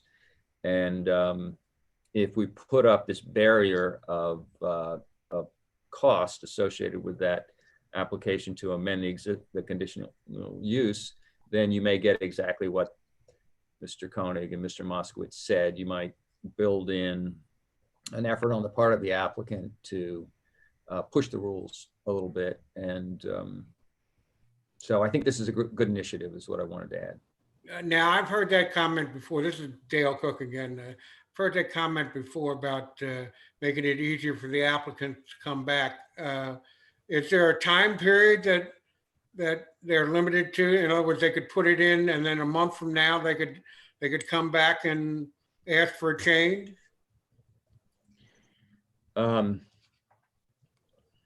If their application is denied, there's a time limit before they can come back. But I don't believe there's anything specific which indicates they can't come back and ask for another hearing to amend their application. But I think that would be highly unlikely that somebody would get their approval and immediately file an application to revisit their permit. Well, I wouldn't find it highly unlikely. I don't know that it's been done before. I doubt if it has, because they think that's all I'm going to get and they walk away. But when you tell them that they can appeal it, they might very well have a short time period and decide, oh, heck, I'm going to appeal it, and we fight this thing all over again. The other point I have to make is, I've been through numerous planning and zoning hearings and rehearings and appeal process, and it cost the town, one item cost the town $10,000, and they got charged $750 for the process. So I have a problem with limiting it to the $400. I would think it would need to be at least $500, and I would think a time limit should be put on it. So just my comments. Now I'll go to the other commissioners. Mr. Moskowitz, you had your hand up? No, I deferred to, I believe Commissioner Persinger had his hand up. Excuse me? I deferred to Commissioner Persinger. Well, thank you very much. I didn't see his hand up. You're more attentive than I am, sir. Thank you. Commissioner Persinger. I think it's important to remember that, in the conditional use process, the applicant may in fact be dissatisfied with some of the conditions that are imposed, but some of the conditions that an applicant may object to are in fact conditions that are an ordinance. They're part of the law that we have to follow here in the town. So it's something that can't be appealed. You can't come back unless you want to go through the whole ordinance making process, and we certainly have a process for doing that. But there are many things that an applicant might not be comfortable with that are in fact part of an ordinance and that simply can't be appealed for $400. So on the other hand, there are situations where we have approved businesses in the past with the intention of, and have imposed a condition to make sure that business understands the conditions under which they're supposed to operate. And it may be more restricted perhaps than other businesses, but it in fact is imposed for a particular reason because there has been some objection from the public. I think encouraging this kind of opportunity for an applicant to come back and say, you imposed this condition on me. I really have lived up to the conditions, but I think there's a reasonable case here for us to make that that condition can be relieved. And again, this is not something that's in the ordinance. It's something that would have been imposed as part of the conditional use process. I think making that a more affordable option for a business makes sense. And I buy the town solicitor's argument that this may in fact encourage some better, more efficient process here in town, rather than making it less efficient and more costly for the town. And I would ask a question, Commissioner Persinger, would you suggest or not suggest that some form of a time period be put on it? I would not suggest a time period. All right, any other commissioners' comment? Commissioner Jazinski is waving at me. So. Go ahead, sir. Wanted to make sure you saw me this time. You're down the bottom of my screen. So on the lower right Hollywood Square. Lowercase, that's right. So my question is really for our town solicitor. You, Mayor Cook, brought up that occasionally these things get complicated and they cost us a lot of money. And my question really to Mr. Townsend is, as long as we're looking at this, I'd want to know, do we have the ability, whether it's an initial or an amended conditional use, to have a fee, but have a caveat in there that we are allowed to charge the applicant the town's expenses in evaluating the conditional use? I don't know the answer to that. I don't believe that we do. There are examples in the code where we can charge the administrative fees associated with reviewing an application. Certainly that's the case in construction. I believe that's the case in construction permits. And certainly that's the case, that was the case in the negotiated MAR agreement. But I don't think for somebody who wants to open a eatery that we have the authority to charge them $1,000 for legal and architectural review or something like that. But I hope you don't know the answer to that and you're asking me already. I can share. Well, my only point is, I think the mayor made a good point that sometimes these things get pretty expensive, right? And I'm all for trying to let people come back in a more simplified fashion, but you just never know the law of unintended consequences, right? Where all of a sudden you get a lot of requests that cost the town a lot more than $400 or $450 to look at.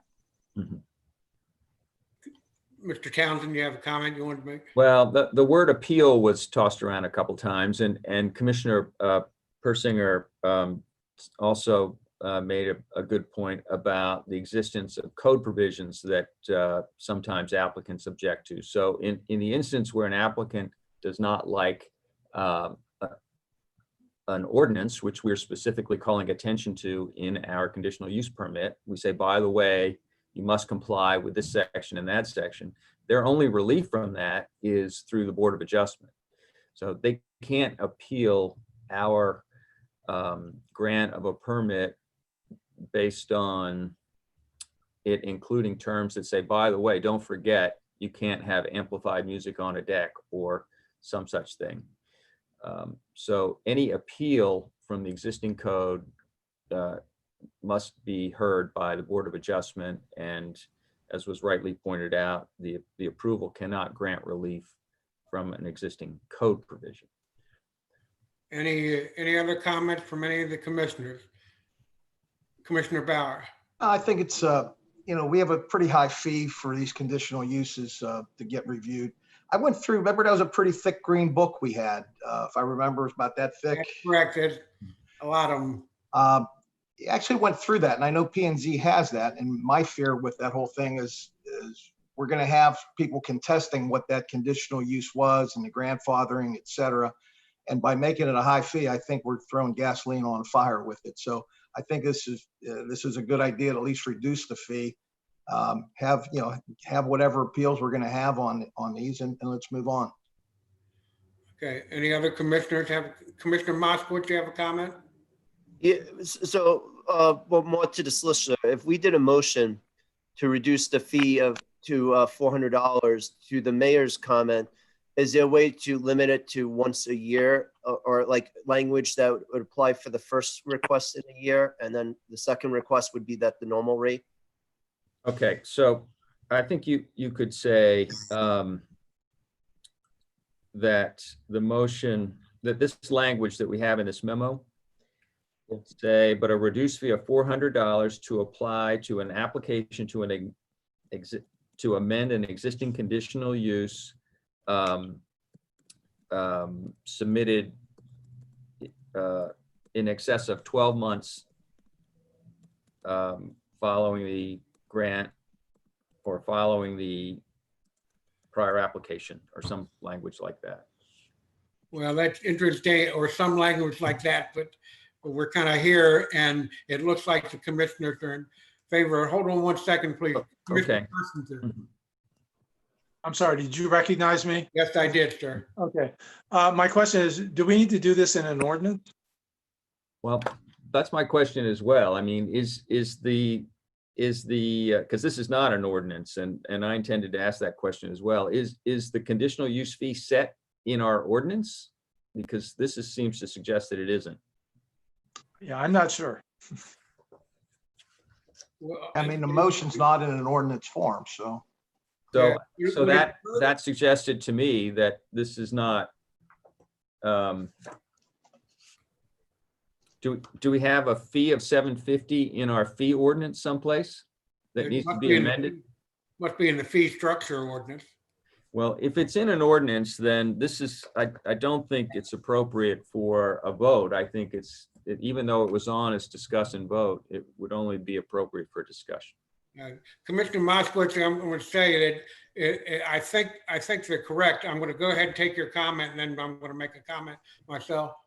Yeah, so then once this discussion is over, I'd like to motion to table it to the July meeting, and we can put it in an ordinance and vote on it then. And I'll collect all the input now, so we have an ordinance ready to go for that July 10th meeting. Are you saying you're making a motion now to table? No, I will do it after everyone discusses it, because once you table, it cuts off the discussion. So I just want to get everyone's feedback on price and stuff. So in July, we can do an efficient vote. Commissioner Bauer? Yeah, I'd just like to make a suggestion that Fred writes the ordinance. I agree with you, sir. Um, Commissioner Jazinski, I Yes. think you have your hand waving against your face there. Yeah, sorry. I don't know what the proper procedure is to be recognized. Fred, I think 71-4 implies that it's by resolution to change the fee. But I still think, just in terms of being careful, we might as well just put this on a future agenda when you verify that. Right. Okay, I'll make a last comment and then let Commissioner Moskowitz get his motion to table. I am still against the fee of $400. I'm still against allowing it to happen within the first year of when a business gets their conditional use. I think it should be at least a year trying out what they have and then changing after that, if possible, appealing after that. And I'm against what Commissioner Moskowitz discussed earlier about making serial appeals for their conditional uses. So with that comment made, I'll go to Commissioner Moskowitz. Yeah, I'm going to taking what most of what the mayor says, except for that final price, 400, 500, but everything else I will. So motion to table this to the July agenda and have the solicitor write an ordinance, which Commissioner Bauer had suggested, reducing the fee to $400. Wait a minute, you're motioning to table. That you have to stop there. That's where Okay. the motion to table stops. Mhm. You can't put a lot of conditions on it. Well, you could, but let's just say motion to table to the early July meeting. Well, you can't, really shouldn't even do that, but that's all right. We're tabling it. Go ahead. Town attorney, you wanted to make a comment on that? No, sir. No, sir. All right, does motion to table need a second? I have a second that motion, Yes. Commissioner Persinger. It's been properly motioned and second to table the item. All in favor, Commissioner Persinger, Commissioner Persinger votes aye. Commissioner Moskowitz, Aye. Commissioner Bauer, Yeah, aye. Commissioner, almost went to Scott Koenig, but Commissioner Jazinski. Aye. Aye, and Mayor Cook says aye, it's unanimous. We're a little past our 2-hour shot here, so let's move on. Number 4, discuss and possibly vote to approve a resolution to recommend the nomination and term of service of the Alderman of the town of Dewey Beach to the Honorable John Carney, Governor of the state of Delaware. We're recommending, or that recommendation would be Linda Madrid for term of alderman. When I tend to use the term lead alderman, but because chief is not used much anymore, so, but that's the intent of this item on the agenda. Is there any discussion from anybody, any commissioner? Commissioner Moskowitz? Just once we have a successful motion on this, will the assistant alderman position be posted? I'm sure it has to be, yes, because we have nobody to move into it. And do we have to submit the assistant alderman to the governor as well, or does that, Yeah, it goes through the same process? yes, we Okay. do, same process. So then motion to submit, approve the resolution. Linda Madrid, Yes. okay. I'll second. Second by Commissioner Bauer. There's proper motion and second to send the name of Linda Madrid to the governor for approval as our alderman. Is there any further discussion? I'll take a roll call of the vote. All those in favor, Commissioner Persinger, Commissioner Persinger, yes. Commissioner Moskowitz, Yes. Commissioner Bauer, Yes, Commissioner Jazinski, Aye. and Commissioner Mayor Cook says aye also. That is the total agenda. I'm sorry, it is not. Town manager comments. Thank you, Mayor Cook. Very quickly, at in the July meeting, I hope to revisit 2 prior subjects. One is the considering the Bayard Avenue loan payoff again, and then also revisiting the discussion regarding the beach tax and possible language amendments to allow additional expenses qualifying under the beach tax collection. My final comment is related to the fundraising for the beach access wheelchairs. We had talked about a fundraising goal of $15,000.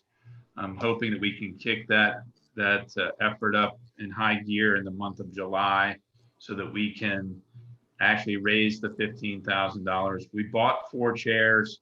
We hope to buy 4 more chairs, and that $15,000 would cover the entire expense for a total of 8 chairs. And So how much a piece are they, sir? I want to say it's roughly $1,800 a piece, Okay, thank a you. little less maybe. And Commissioner Bauer, you had mentioned that you were going to make an effort towards that, toward, not money effort, I'm talking about to raise the money. Yeah, and I need to talk to you about that with the Lions, et cetera. So that we given thought, I mean, you know, we talked about opening this up for donations, and I think Ashley put together a wonderful piece that's on our website. I don't know if we've gotten any donations in yet. Gotten one? $100 donations. Oh, good. Can we do a mailing on it? Would that be worthwhile to try to raise 15,000? Well, how about we do this? How about rather than discussing how to do it, we've already approved to attempt to raise the funds. Why would you talk with the town manager about the process? Yeah, I'll work out the process on it and also from the state. And then I had a question regarding the beach mat extensions, what was approved by Senator Lopez. Go ahead, sir. Yeah, no, it's I don't know if any further progress is going on with that. If they're going to get done before the end of the year, or is that a next year's project? Just don't want the funds to go away from us once they were appropriated. I agree. So, town manager, do you have any comment on that? I do not have an update today. We can put that under announcements and information or updates for the next meeting. I'll have something in writing for you. And Commissioner Bauer, I might suggest that when you talk about the wheelchairs, you talk to the town manager about an update on that. Yep, work Okay. on both of them. Yeah. Commissioner comments. Commissioner Paul Bauer, any comment? No other comments other than that. Commissioner David Jazinski. Thank you, Dale. So, you know, I think everyone knows that Highway 1 is having some fireworks in the Bay this weekend. And just want to encourage everyone who's coming out to see them. The town's going to be really crowded. And even though a lot of people, when they're walking about, don't normally wear masks, you're probably in the best viewing spot. It's going to be pretty dense with your neighbor and even people you don't know. So asking everyone to bring a mask, wear it before, during, and after. It's going to be kind of crowded on the streets. And I think the people standing next to you will appreciate the fact that that you're taking the courtesy to do that. Thank you, sir. Commissioner David Moskowitz.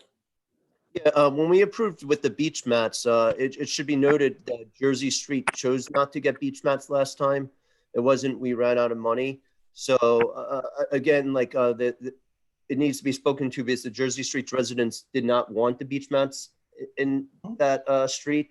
The other thing with beach mats is people do like them and they do help people, but there's a maintenance cost associated with it, which Don is going from street to street doing it. So when we do the beach mats, we should take some of that cost that we spend on maintenance towards it because it's good, but it's also that it has wear and tear and it's an expense. For fundraising, I suggested a few months ago a GoFundMe page. And the way we do things is we say, call town hall, send a check in. It's a logistic nightmare. You set up a GoFundMe page, you share it on the Town of Dewey Beach Facebook page. Everyone can share it. And it can go out to the whole community. It's very easy. We can put a link on the website and you can get the money much faster and efficiently. I really would hope we consider it and we can just copy off what other towns do with the GoFundMe page. Thank you. Then just a few more things. Excuse me, let me interrupt you for 1 second, sir. Yes. I just want to remind the other commissioners, this is not a question and answer period. So this is a commissioner comment period. And if you've had your comment, I'm not probably coming back to you. So go ahead, Commissioner Moskowitz, finish your comment. Yeah, no, I would just like to thank the police chief because he encouraged all the police to get tested. I know there was a great testing event on yesterday at the Starboard. There's going to be another one tomorrow at Rehoboth Elementary. And there's going to be one on Thursday at Epworth. And I would just encourage everyone to get tested, including all the town employees. We have 3 town buildings, not just one. We have town hall, the parking enforcement, and we have a life-saving station. So going forward with the way COVID is doing, we should make sure we're spraying all 3 buildings. And also there's a public restroom in both by the Hyatt and by the life-saving station. And we should make sure we're treating that restroom. The very last thing is I noticed is when the lifeguards go off duty, they move the beach chair up, and the first thing people are doing is jumping on that beach chair, like with little kids, whatever. So I would just hope that all the lifeguards, when they come first thing on duty, before going into that chair, they're wiping it down, and somehow like to encourage that practice. It was cute and great for picture taking, but with COVID-19, it's not ideal. Thank you, Commissioner. Commissioner Perskinger. I have no comments. And as mayor, I'll say very shortly that I just got tested for the second time in town. Thanks to the businesses in town, they had an event at the Starboard, and I would encourage everybody to go get tested. They're going to have an event at the church on Holland Glade Road on July 2nd. And I would encourage, that's a drive-up event. You don't even have to get out of your car. So I would encourage everybody to be tested and re-encourage, after Commissioner Jasinski's comment about wearing masks. I think it's time to knuckle down and wear masks as much as possible. I know you don't have to on the streets, but when it comes to the July 4th events, it's going to be a big crowd rather, and a lot of people. And you're going to be elbow to elbow, and I would suggest that you wear a mask if you come to town. Any other comments from anybody else? Motion to adjourn? So moved. So moved. Second. Second, all in favor? Aye. Aye. Thank you all very much. Thank you. Thank you, Mayor.